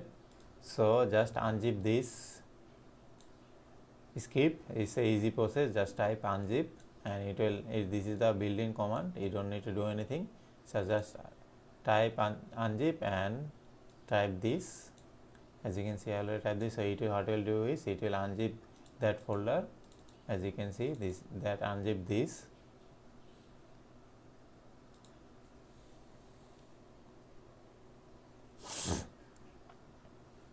So after that you go to that folder. As you can see, I go to that folder and listed it, because so type cd space, type this,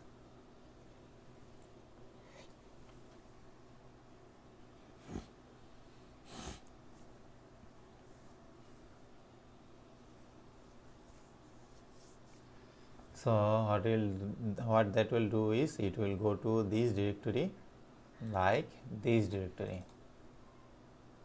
So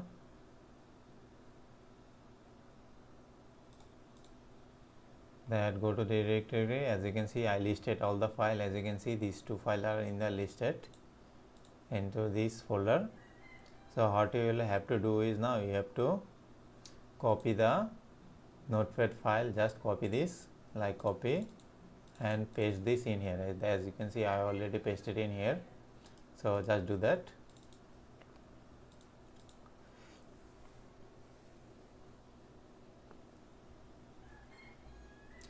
So just go to, now you have to do is you have to go to this directory, and what you have to do is now type cd and just go type this and slash, and what will have that will do is it will go to this directory. So then just I listed all those files that are in here. As you can see, these 3 files are in here, 4 files, 1 2 3 4. So what we'll have to do now is you have to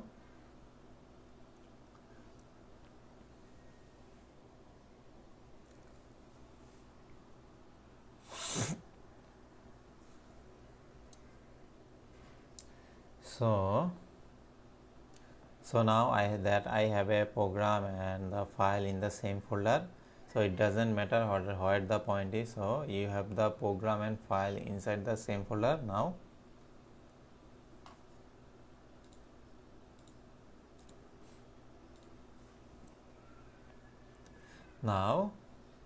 to be able to launch this, you have to run this program, and you need to start to typing this group and finding the Ruby. So the first thing is you have to type, as you can see, Ruby. This is the built-in command. So just type it and type this file and this file.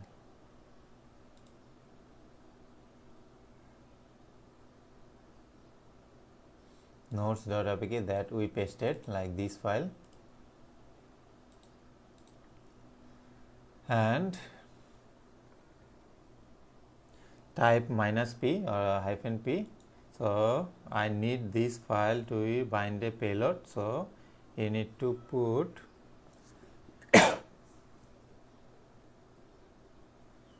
so payload, and what that means is this is the Android payload, and that payload we used in the previous lecture where we created this. So now what you have to do is, as we previously demonstrated this metapreter. So what you have to do now is you have to type this Android / metapreter / reverse _ TCP, and then as you can see we have to type our machine IP address as L host. So how can we check your IP address? So just go to this connection and sorry.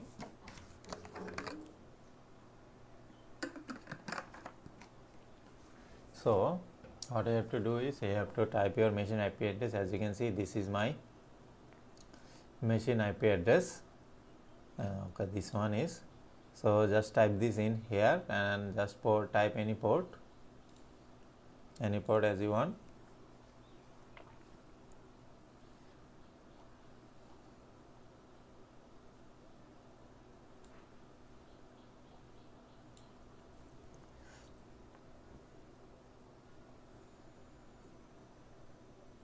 So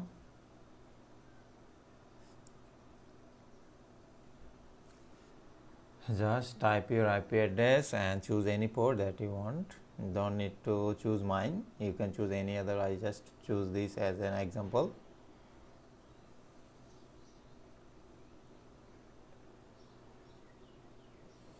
Because you can use this port, it will be open up your Kali Linux machine to accept the connection. So this is the IP of my machine and that supports my Linux machine as well. So then just press enter and that will do is it will find these tickets, I mean this will bind those files and that will take a couple of minutes. But let me first give you some disclaimer. As you can see, I already faced some problems because there will be some files that are missing. So what you have to do now is you have to install certain files, like as you can see you need to install text table. So just simple, just type text table, install this, and install colorize. Just install this and you have to install the most importantly APK tool, because as you can see I have tried this and after that what that said is APK tool is required for embedding, so make sure it has to be enabled. So what you have to do now is you have to install this APK tool. It will, as you can see, I faced many problems in here, so but finally it can solved. So what I have to do now is install this. As you can see my APK tool is installed and as you can see my APK tool version is all 3.2.50. so I'm all done. So just as you can see many problems. Okay, so but after that it's all done. As you can see my process is all up and you're gonna see that in a regular app that has a payload inside. So what you have to do now is you have to just copy that file and drag that into your phone,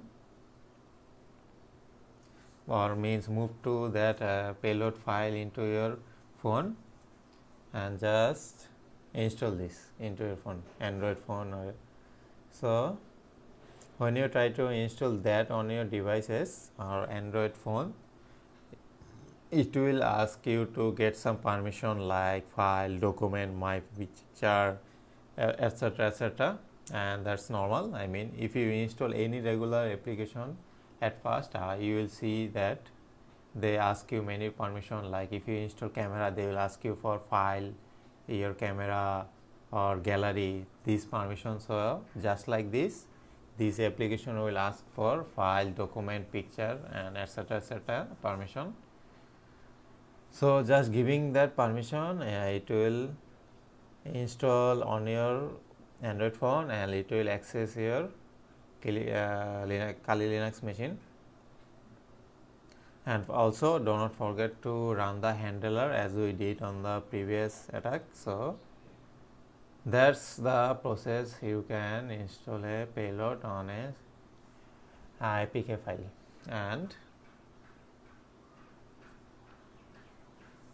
and send it to the victim to install that APK file.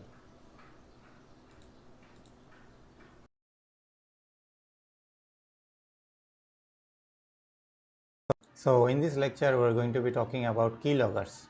A keylogger is a program that runs in the background of the target computer and basically records all key strikes that the target person enters on their computer. So it doesn't matter where they use the keyboard, whether they use it to log into a website, whether they use it in a chart, whether they use it to write stuff and our document and the program, because this program will usually just record every key strike. The person that type on the keyboard and then send it to you to your email to analyze. Now you might think, why would I want to do that? You already know how to create a backdoor, and the backdoor that allow you to gain full control over your target computer. So you'll be able to record all the key strikes, and you will also be able to do much more, because the backdoor basically allows you to do whatever the target person can do. Well, the reason why you might need a keylogger is that, first of all, the keylogger that comes with Ampere and with the Metapreter restore.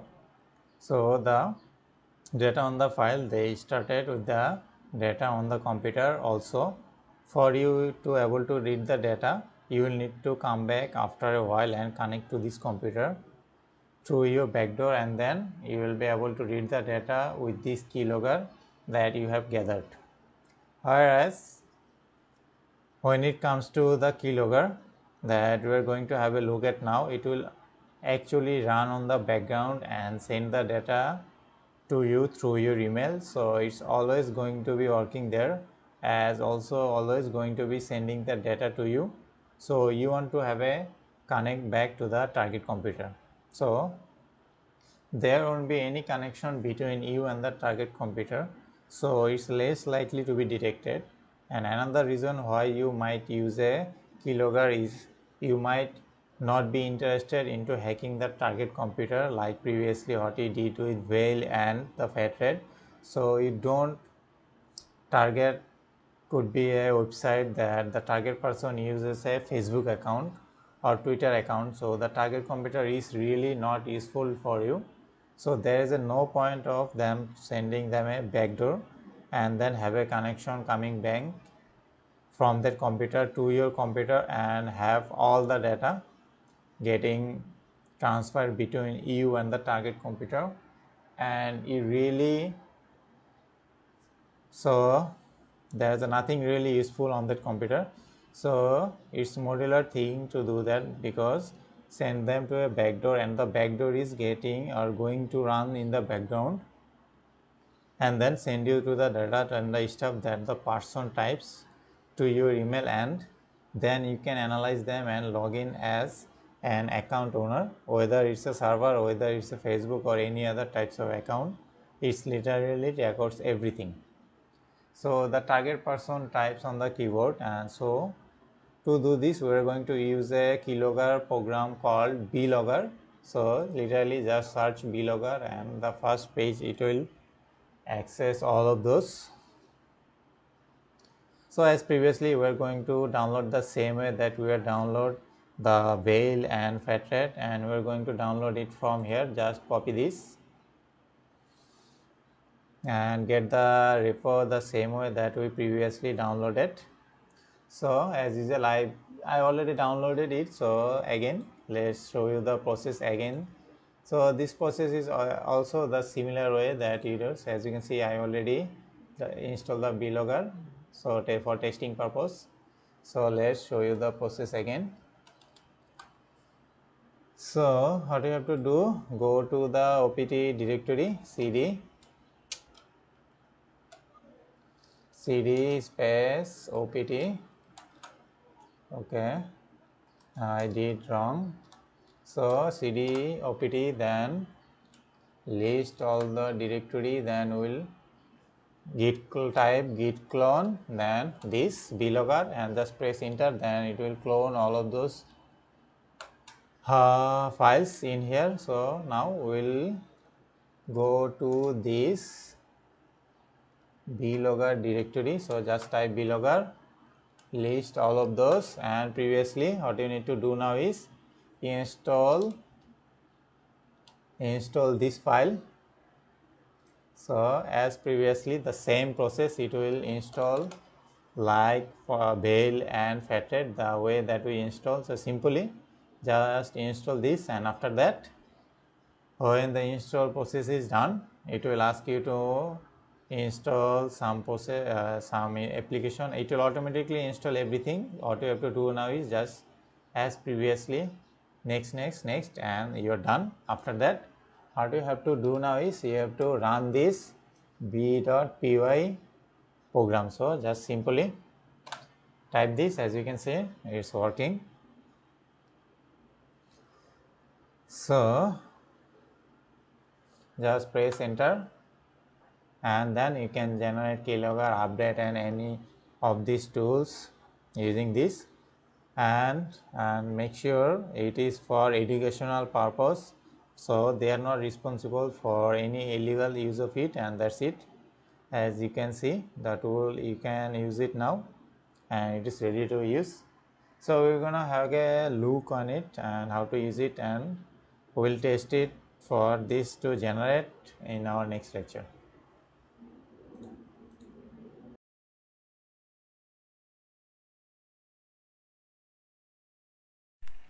Hello there. So today I will talk about C++ programming.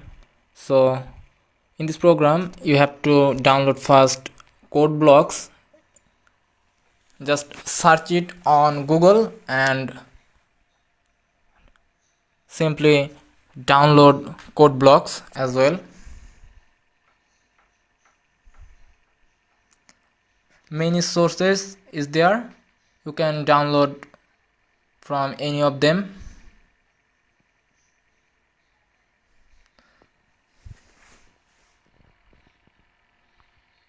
So at first launch the project wizard file, then new file project to start a new project.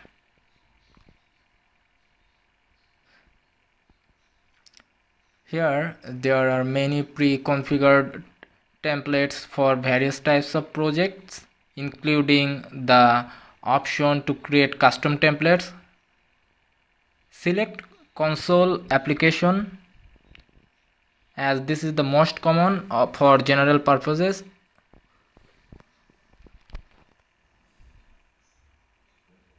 New file.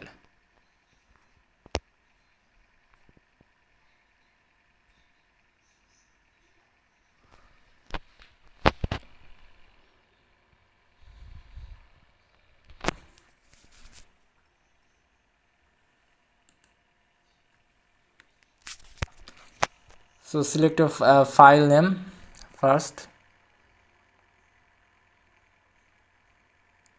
In your C++ folder, here is file.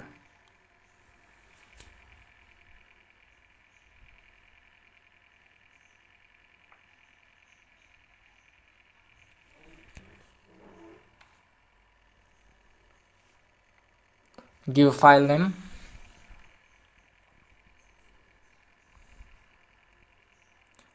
The wizard will ask if this project should use the default compiler, normally GCC, and the two default builds.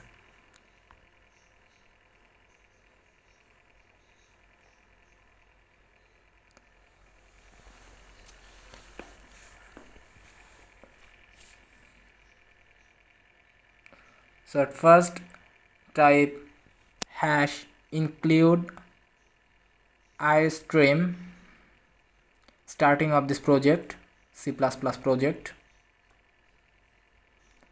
Then using namespace std, then give a colon. You must have to correct the syntax.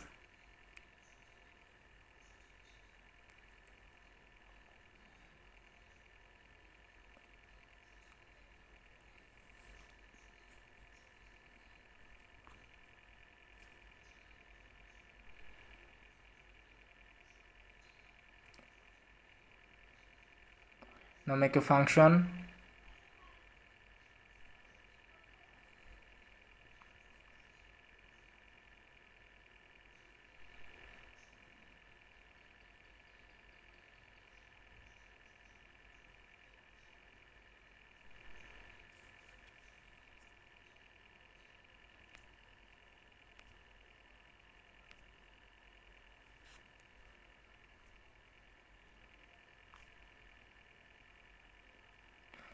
In C++,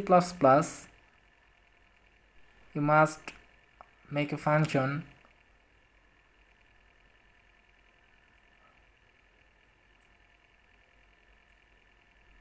so the function you guys can write int main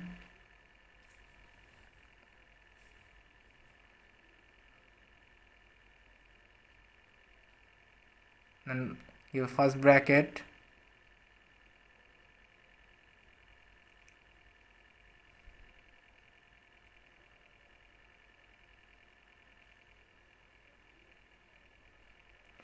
a single source file is of little uses in programs of any useful complexity. In order to handle this,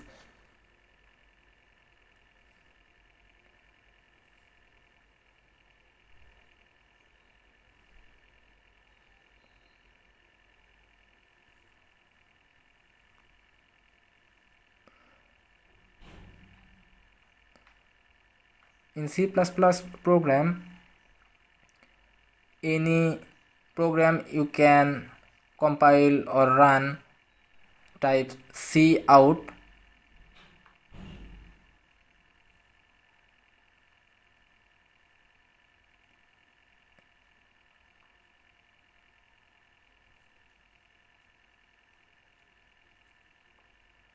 double quotation and hello world.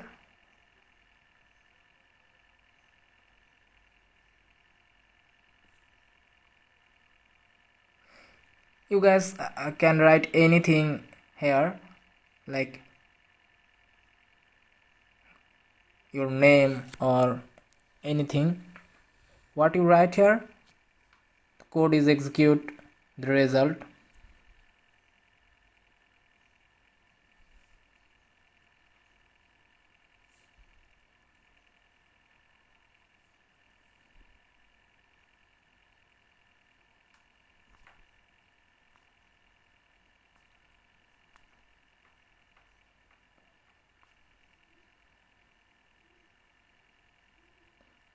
The newly created file should open automatically. If it does not, open it by double clicking on its file in the projects tab of the management panel. Now add in code for the function main.cpp will call hello.cpp, just like this.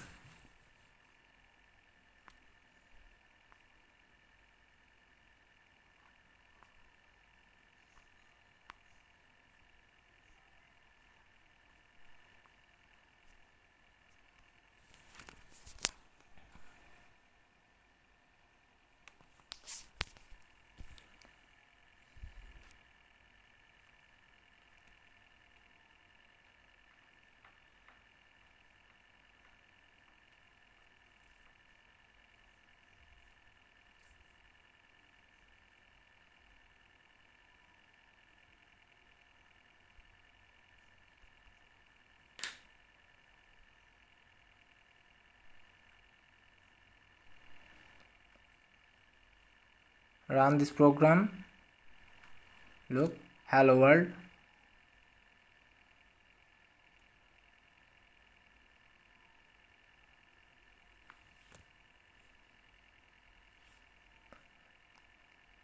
Now try something new, add some word. Look carefully about the syntax. When you write include, before this a hash is there, hash include, then istream. Every time you must give a colon after write using namespace std. So this is how you can execute the code hello world.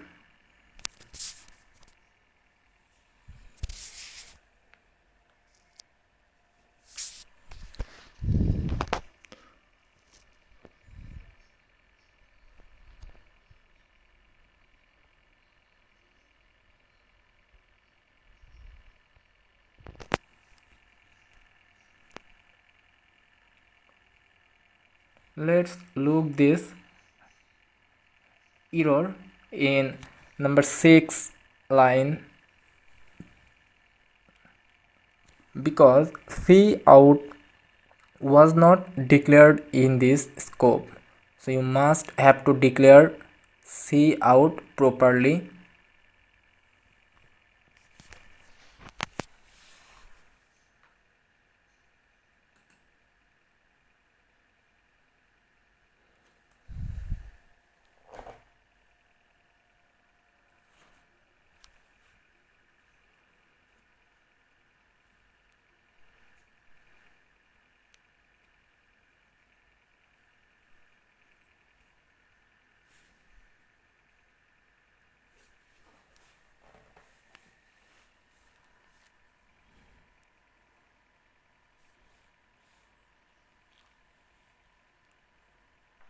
Many way to run this program: std, then cout, then again std and int.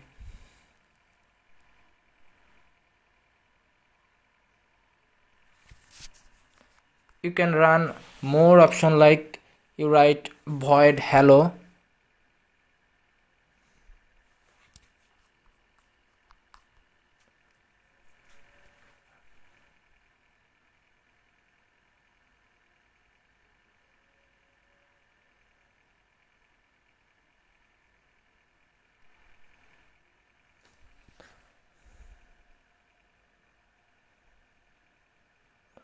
Now it's also run this program and successfully run this hello world.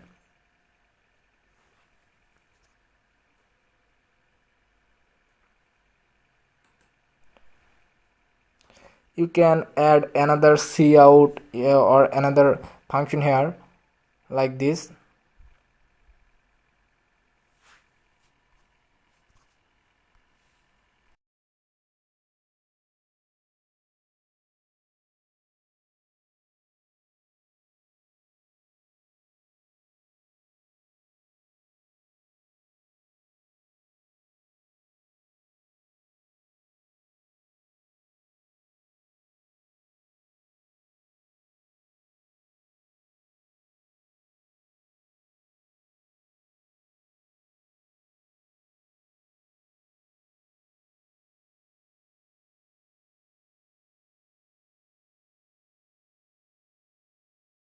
Hello there.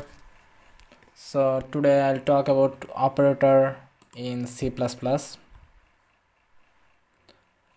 An operator is a symbol that tells the compiler to perform specific mathematical or logical manipulations. C++ is rich in built-in operators and provide the following types of operators like arithmetic operators, relational operators, logical operators, bitwise operators, assignment operators, and MISC operators.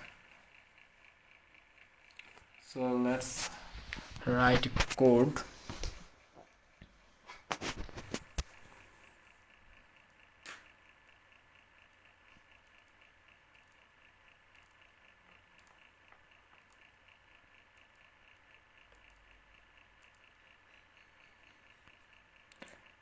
There are following arithmetic operators supported by C++ language. Assume variable A holds 10 and variable B holds 20. Then the example adds two operands. A plus B will give you 30.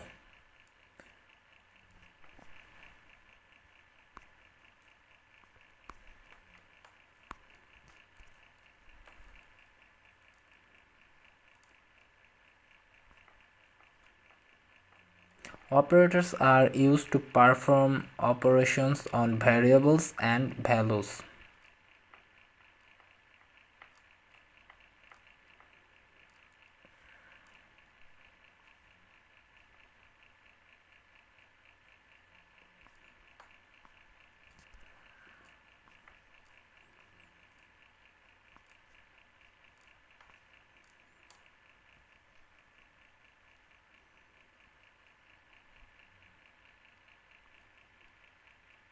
Once introduced to variables and constants, we can begin to operate with them by using operators. What follows is a complete list of operators. At this point, it is likely not necessary to know all of them, but they are all listed here to also serve as reference.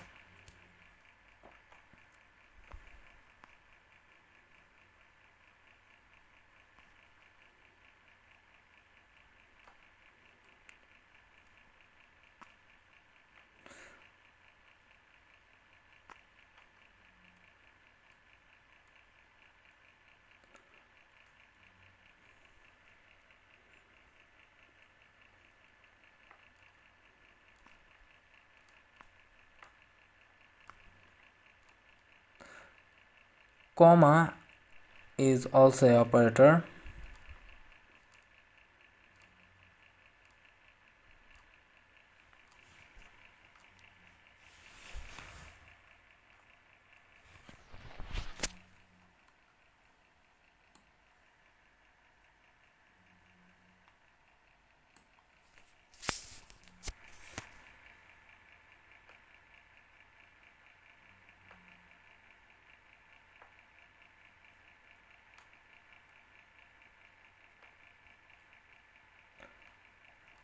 Here you look, I print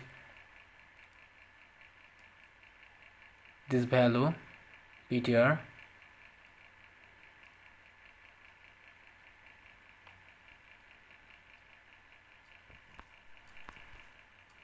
In C++, the above expression always assigns 6 variables because the percent operator has a higher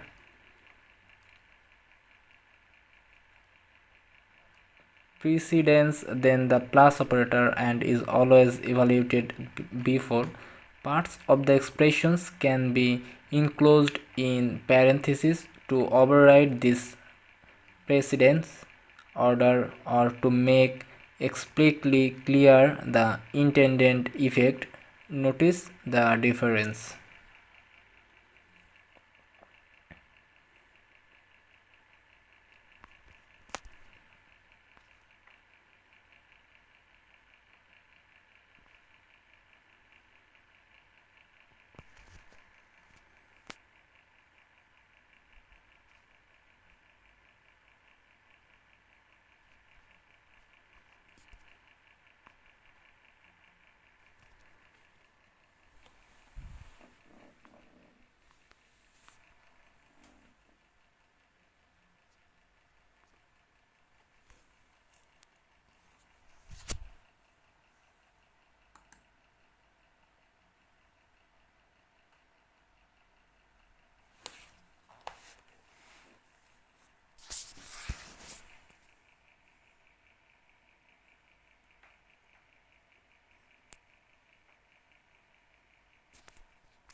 The precedence of operator specifies that which operator will be evaluated first and next. The associativity specifies the operator's direction to be evaluated.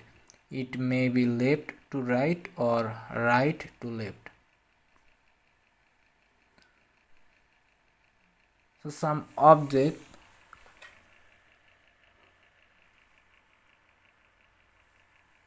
inside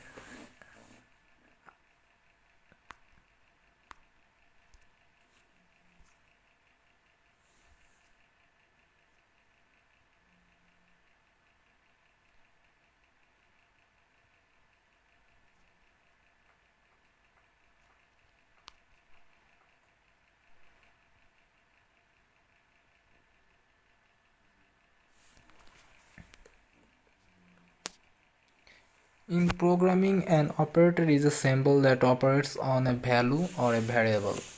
Operators are symbols that perform operations on variables and values.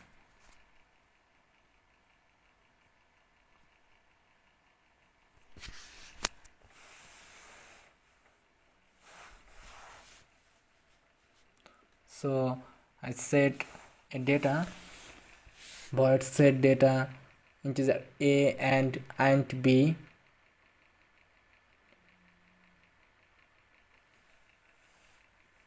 It arithmetic operator, make a class first arith.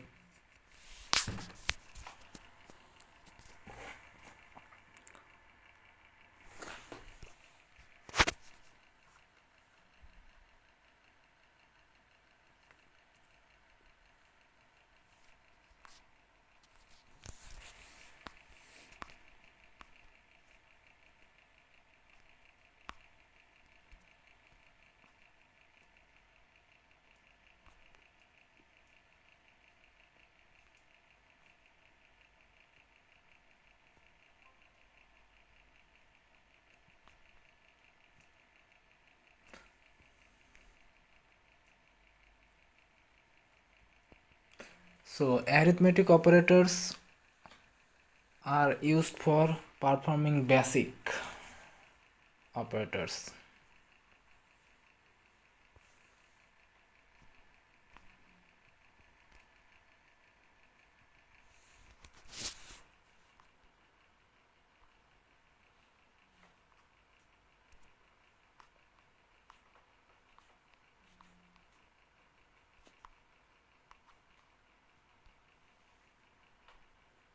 In C++, relational and logical operator compare two or more operands and return either true or false value.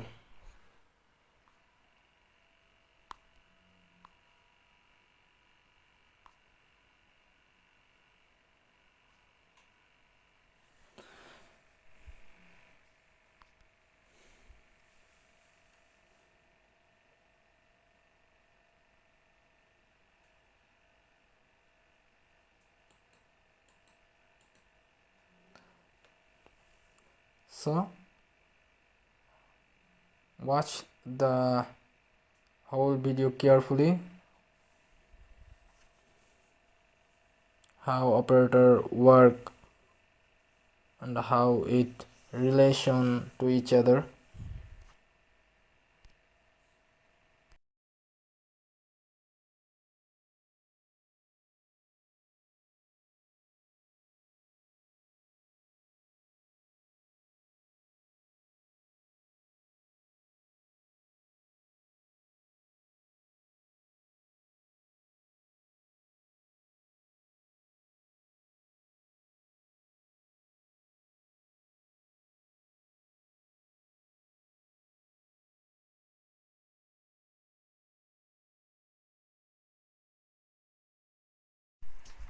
Hello everyone. So today's topic is array and loop. So first we try to do some code with loop in C++. Open the code blocks first. There may be a situation when you need to execute a block of code several number of times. In general, statements are executed sequentially. So create a file.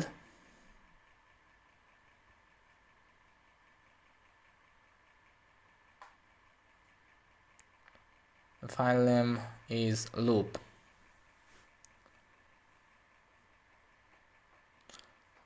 Include stereo.ace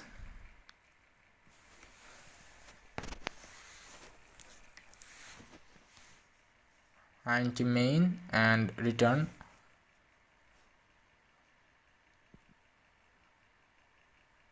printf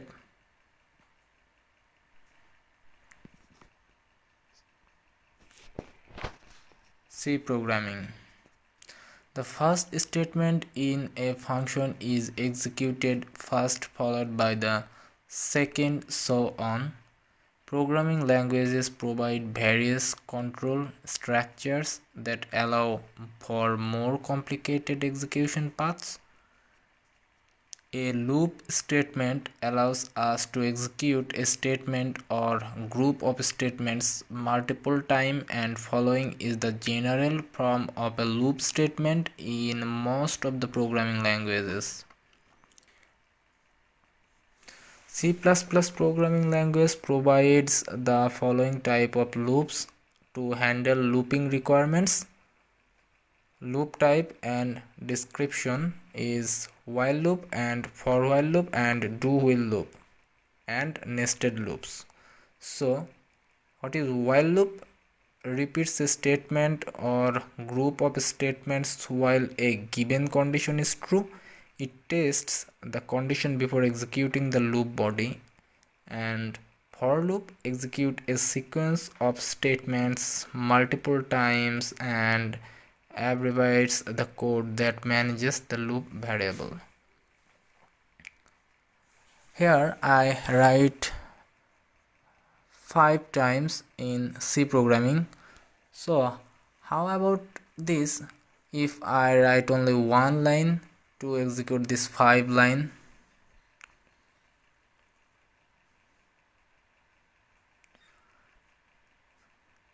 Two more thing, do while loop or nested loop, like a while statement except that it tests the condition at the end of the loop body.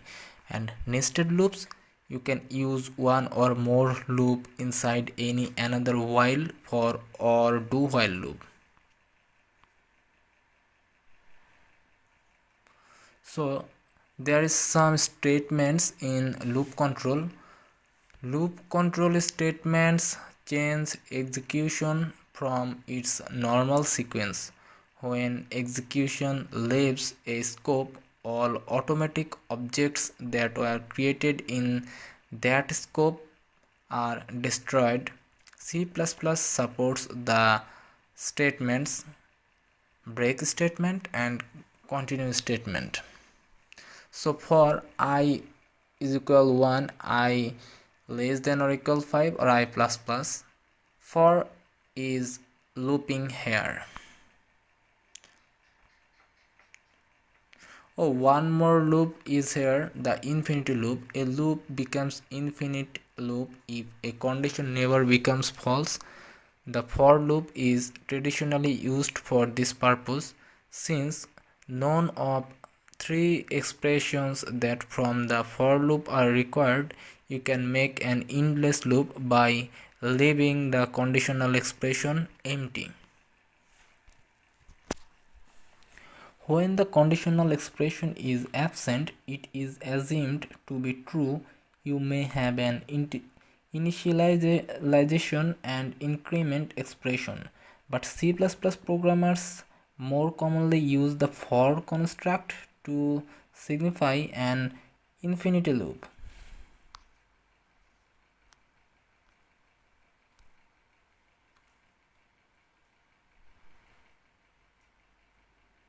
So this is how loop work and its classification.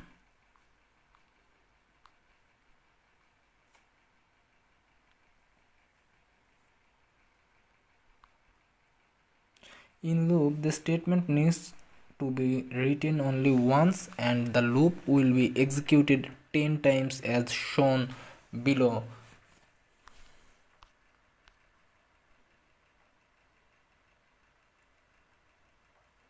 A loop is used for executing a block of statements repeatedly until a particular condition is satisfied.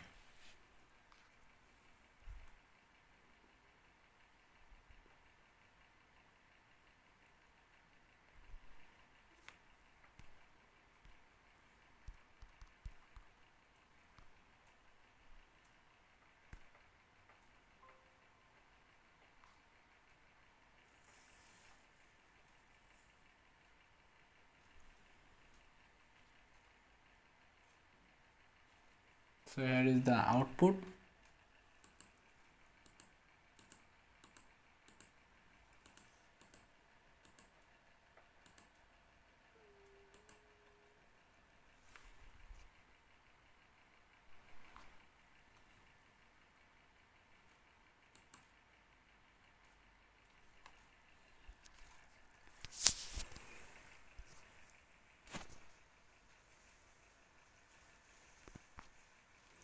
So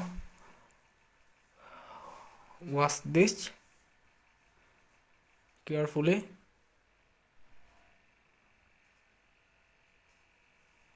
How the loop is work.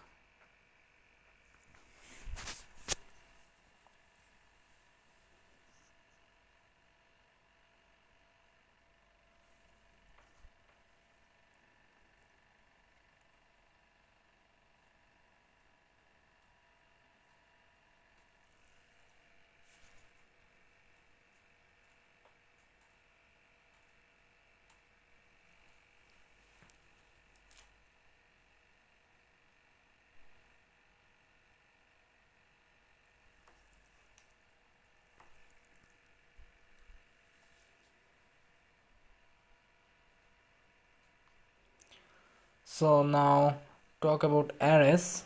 In this tutorial, we will learn to work with arrays. We will learn to declare, initialize and access array elements in C++ programming with the help of examples. So here I write a program. In C++, an array is a variable that can store multiple values of the same type. For example, suppose a class has 27 students and marks is 55, 56, 57, 45, 35, 25, 85. Separate variables, we can simply create an array. In C++, the size and type of arrays cannot be changed after its declaration.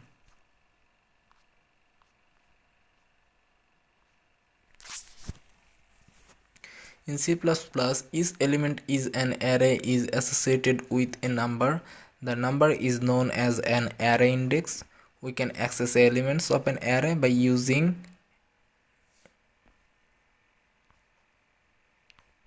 the array indicates start with 0, meaning variable x value 0 is the first element stored at index. If the size of an array is n, the last element is stored at index n minus 1. In this example, x5 is the last element. Elements of an array have executive addresses. For example, suppose the starting addresses of x0 is 2020 2120d, then the address of the next element x1 will be 2124d. The addresses of x2 will be 2128d and so on. Here the size of each element is increased by 4. This is because the size of int is 4 bytes. In C++, it's possible to initialize an array during declaration. For example, you can watch this. Here we have not mentioned the size of array. In such cases, the compiler automatically computes the size.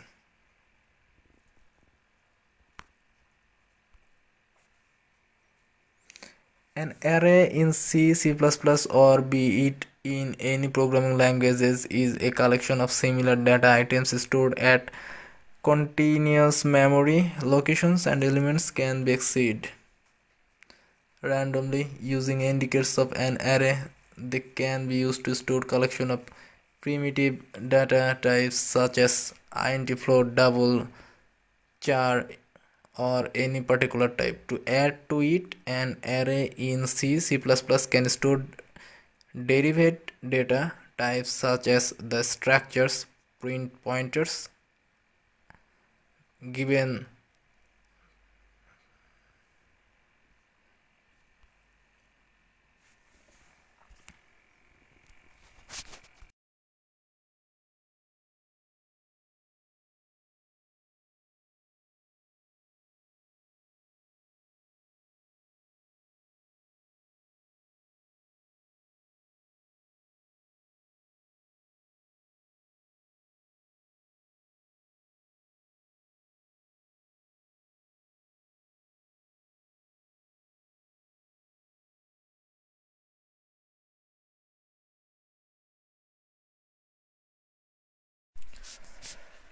Hello there. So now I talk about exception handling in C++. So make a file first, type include istream using namespace std, make a function,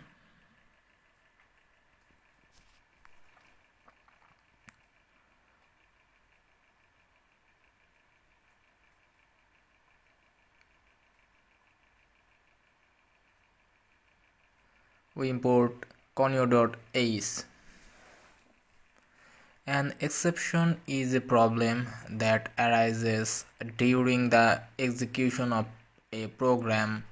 A C++ exception is a response void addition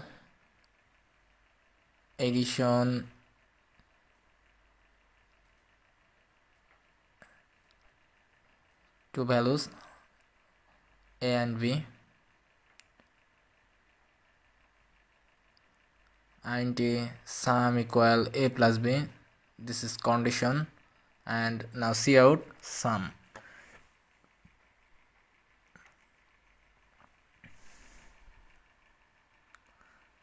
Again addition value 10 12.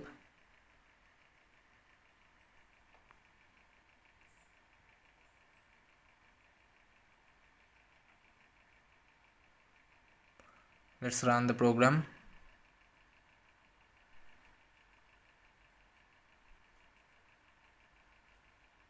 Okay,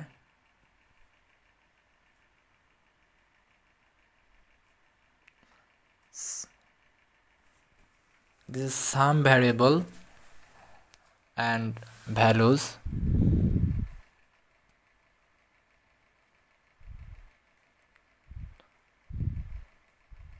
Perfectly execute the code.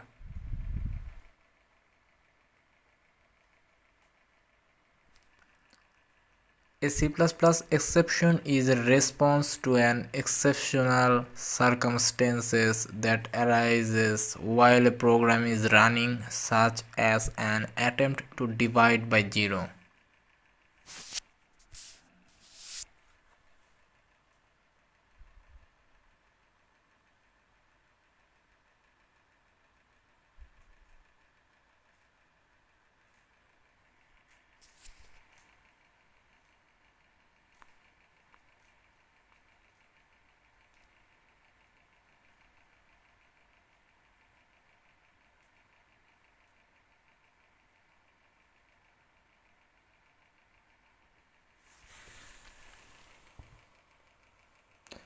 Let's write enter first number, scene num1, and declare the value, and the second number is scene num2.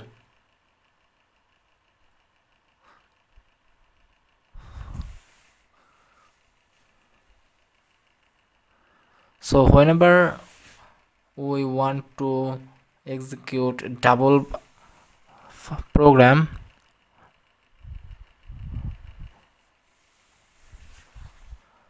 write double,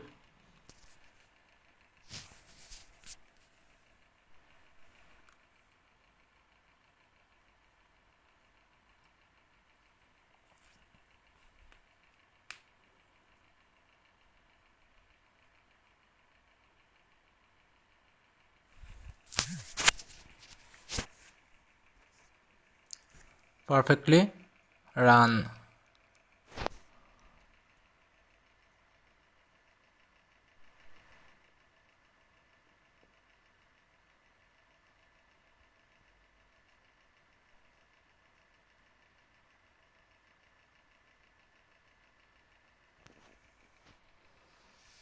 So value is not 0, that's why result infinity.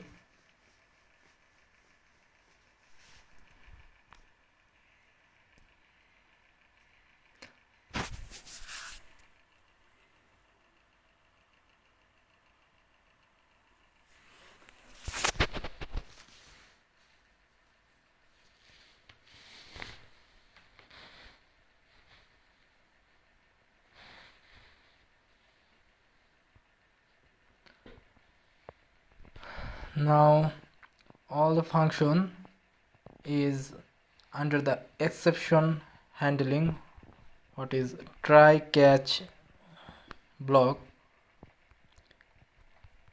Exceptions provide a way to transfer control from one part of a program to another. C++ exception handling is built upon three keywords: try, catch, and throw. So a try block identifies a block of code for which particular exceptions will be activated. It's followed by one or more catch blocks. Assuming a block will raise an exception, a method catches an exception using a combination of the try and catch keywords. A try-catch block is placed around the code that might generate an exception. Code within a try-catch block is referred to as protected code, and the syntax for using try-catch, as you can follow,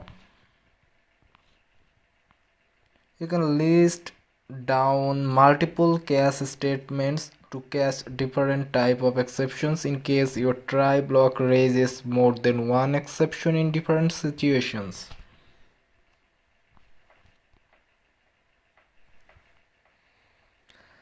Catching exceptions. The catch block following the try block catches any exception. You can specify what type of exception you want to catch, and this is determined by the exception declaration that appears in parentheses following the keyword catch.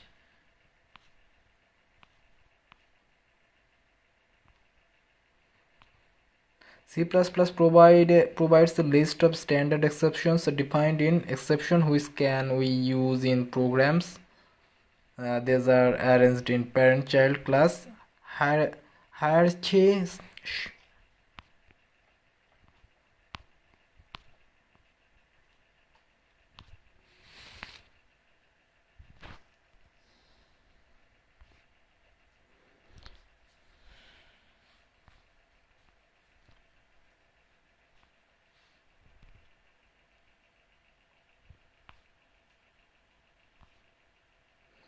Exception handling in C++ provides a way of handling unexpected circumstances like runtime errors. So whenever an unexpected circumstances occurs, the program control is transferred to special functions known as handlers.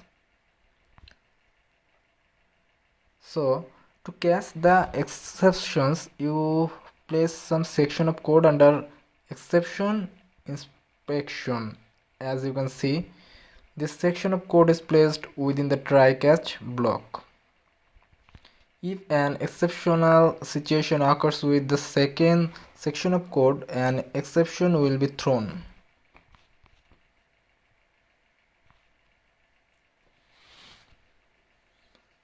So if you use exception handling, you will separate your error handling code from your normal code. The code will be more readable and easier to maintain. Functions can handle the exceptions they choose. Even if a function throws many exceptions, it will only handle some. The caller will handle the uncaught exceptions. Exception handling keyword.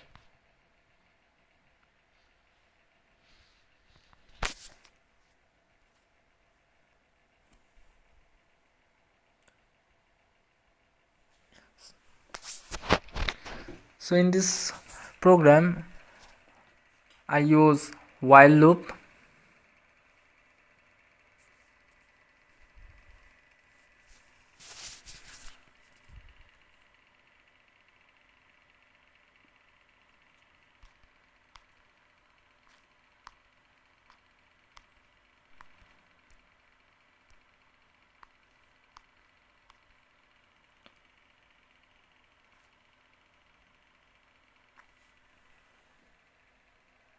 So exception handling in C++ is defined as a method that takes care of a surprising condition like runtime errors.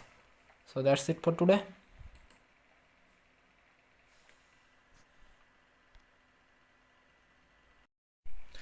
Hello there.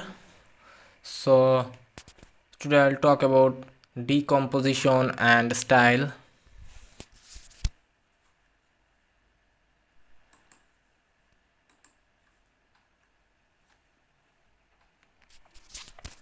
So this handout discusses some of the basic ideas for decomposition in large C and C++ programs and some simple style issues for C constructs. So part 1, decomposition. Decomposition is the process of breaking a large problem into more manageable sub-problems.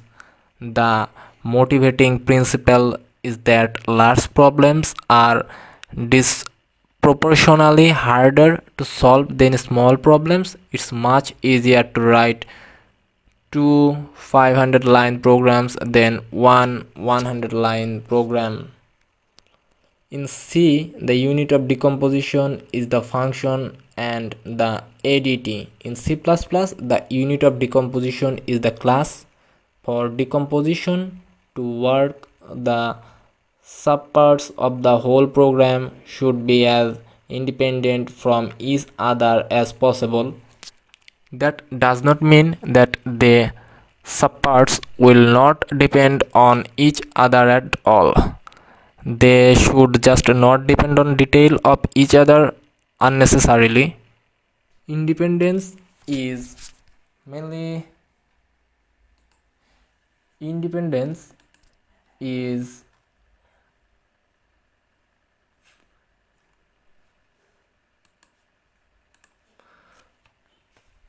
so sorry about this.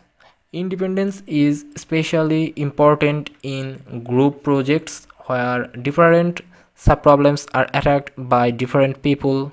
The programmer needs to be able to focus on each problem without worrying about the rest of the program. The need for good decomposition is magnified as number of lines and number of programs grows. So let's check some decomposition.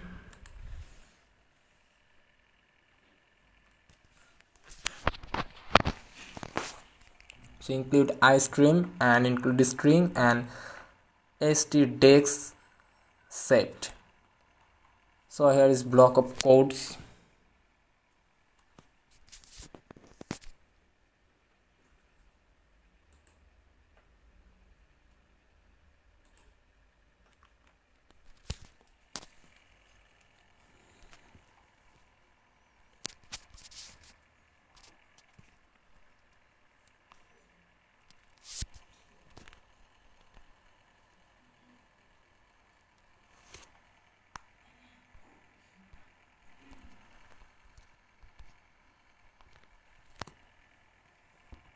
In C++, the unit of decomposition is the class.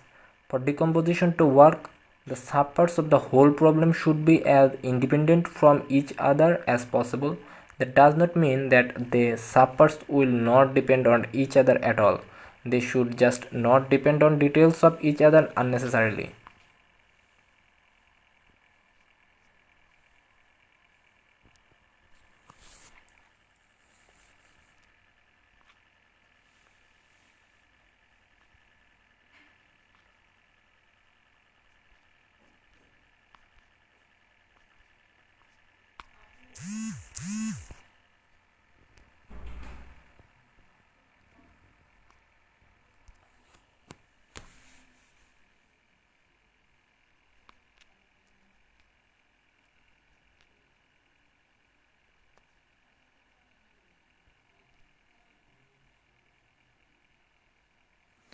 How do I finish this code? I have done the beginning, but the rest I am clueless as I had tutoring for this first part.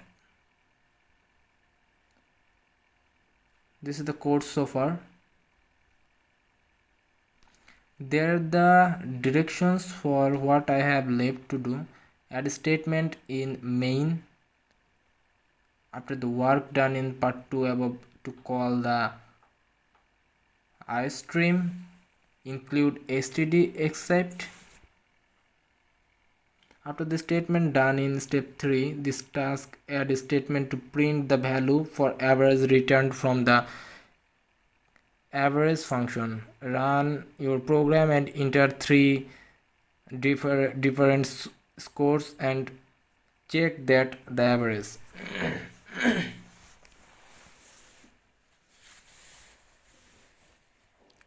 After the run your program and enter three different sources, add documentation for your function, what it does, preconditions and post conditions.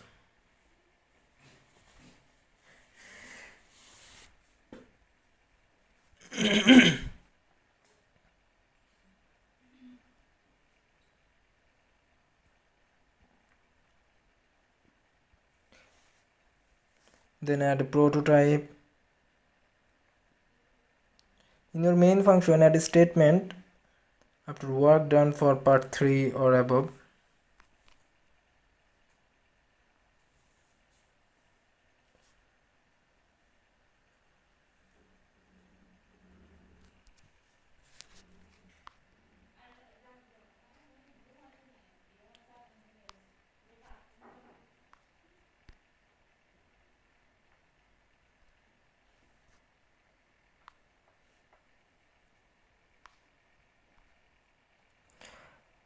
The goal of decomposition is to divide the problem into independent subproblems. Black boxes are the natural extension of these goals. They can mostly be written independently.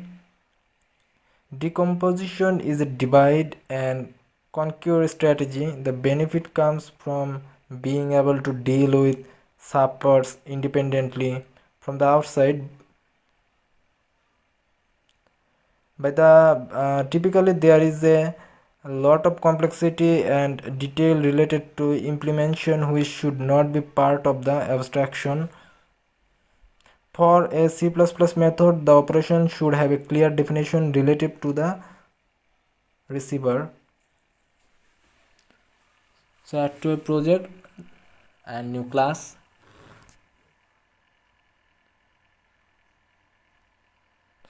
One problem.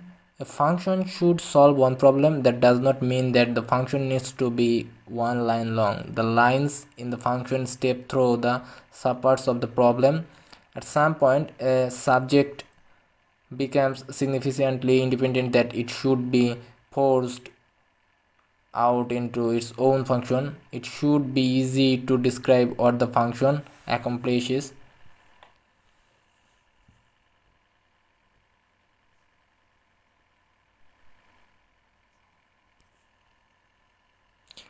Parameters. A function should have the smallest number of parameters possible to solve its problems.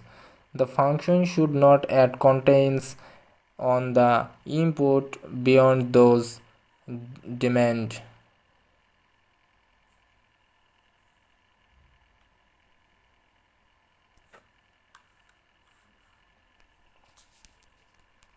Generally, a subproblem which is an extremely familiar or common idiom should be decomposed out.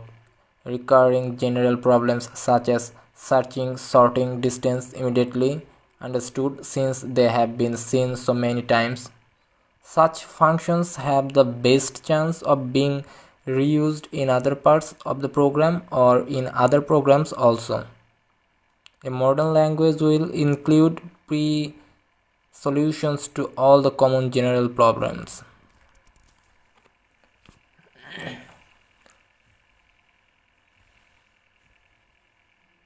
So, class function.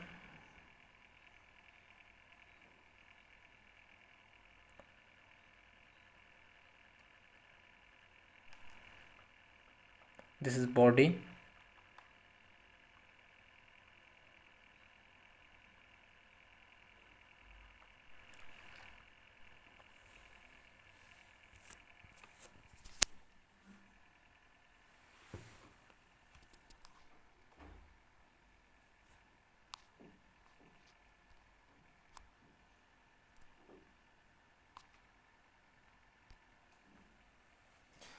It involves breaking down a complex problem or system into smaller parts that are more manageable and easier to understand. The smaller parts can then be e- examined, examined and solved or designed individually.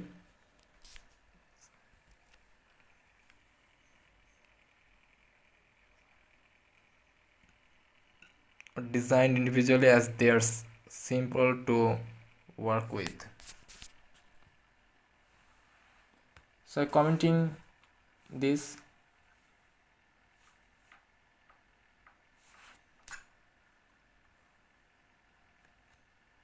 so this is for it. Hope you guys liked it.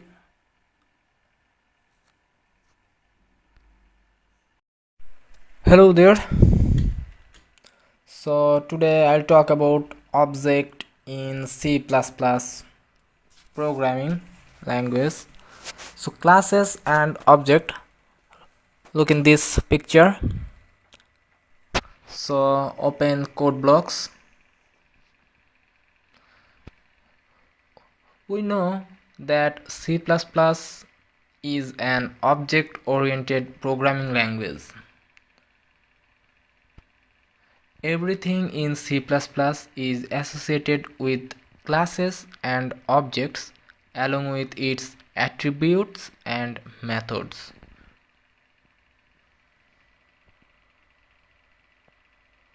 So let's make a file.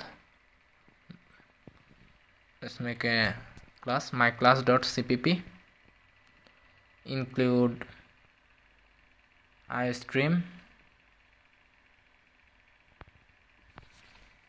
using namespace std and main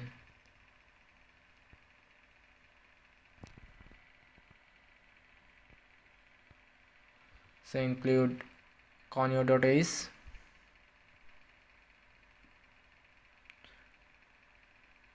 In real life, a car is an object. The car has attributes such as weight and color and methods such as drive and brake. And in programming, attributes and methods are basically variables and functions that belongs to the class. These are often referred to as class members. So let's make a class student.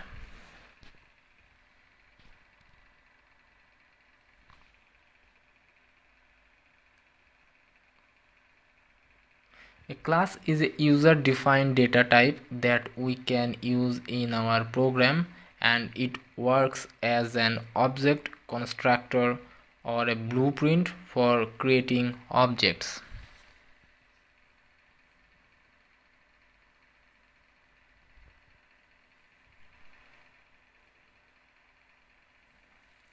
So class and student is attribute. To create a class, use the class keyword.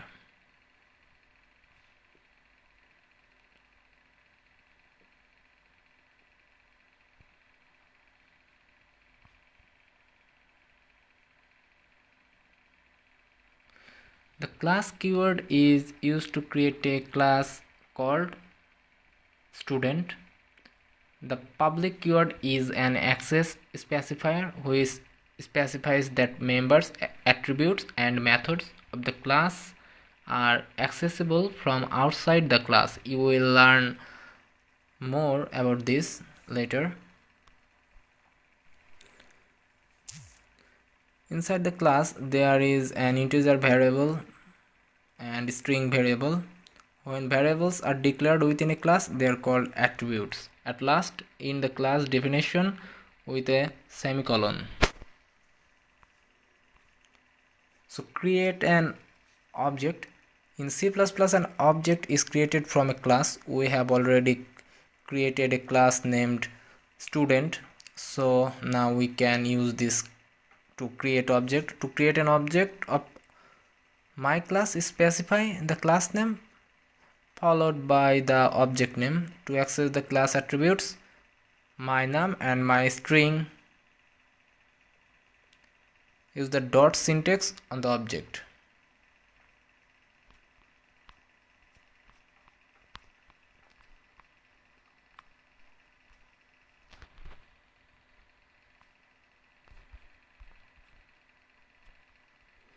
A class in C++ is a user-defined type or data structure declared with keyword class that has data and functions as its members, whose access is governed by three access specifiers: private, protected, or public. By default, access to members of a C++ class is private.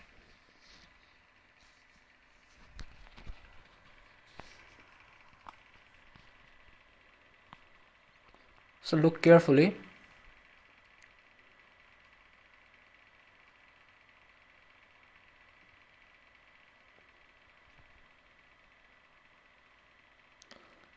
Listen carefully. Objects are created from classes. Class objects are declared in a similar way as variables are declared. The class name must start.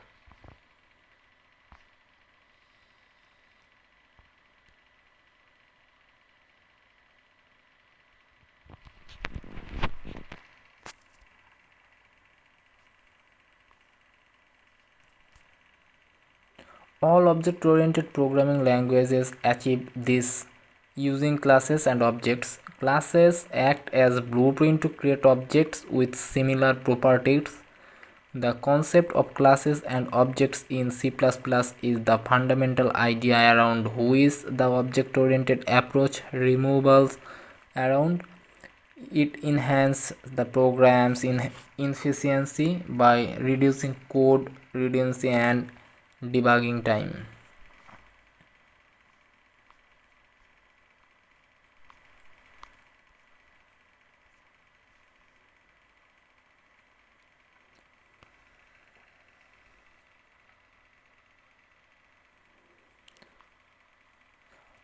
So objects in C++ are analogous to real-world entities. There are objects everywhere. So now how to use map in C++.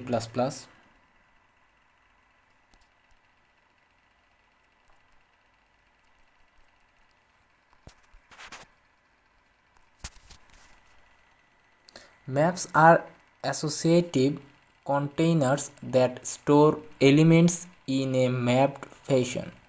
Each element has a key value and mapped value.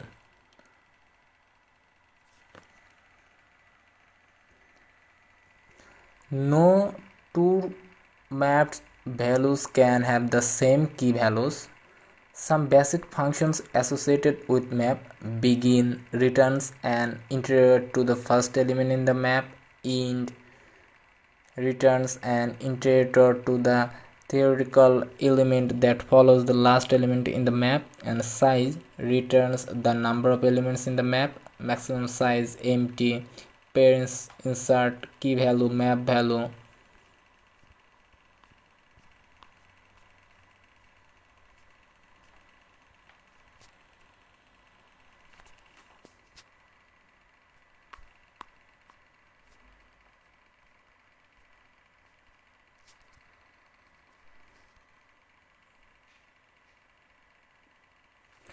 Maps are associative containers that store elements formed by a combination of a key value and map value following a specific order. In a map, the key values are generally used to sort and uniquely identify the elements, while the mapped values store the content associated to this key. These types of key and mapped value may differ and are grouped together in member type value, which is a page type combining both. Internally, the elements in a map are always sorted by its key following a specific strict weak ordering criterion indicated by its internal comparison object. Map containers are generally slower than unordered map.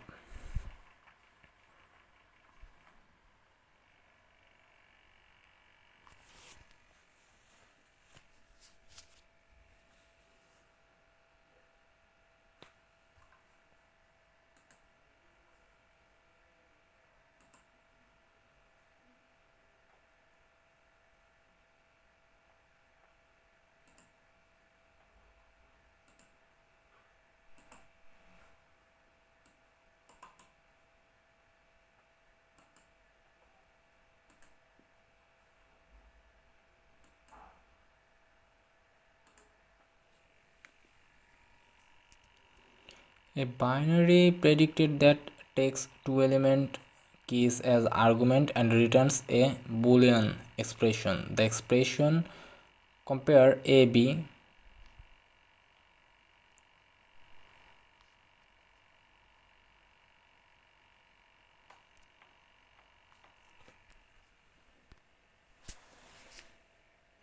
Maps are part of the C++ standard template library. Maps are the associative containers that store stored key value pair, in which each key is unique and it can be inserted or deleted but cannot be altered. Values associated with keys can be changed. For example, a map of employees where employee ID is the key and name is the value can be represented as 101 Robin, 102 Dick.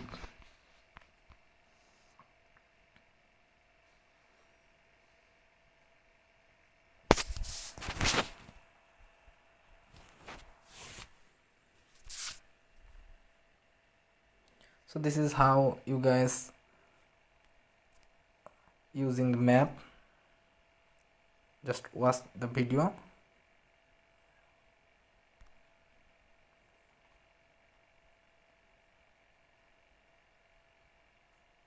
This is for it. Watch carefully the video and try yourself.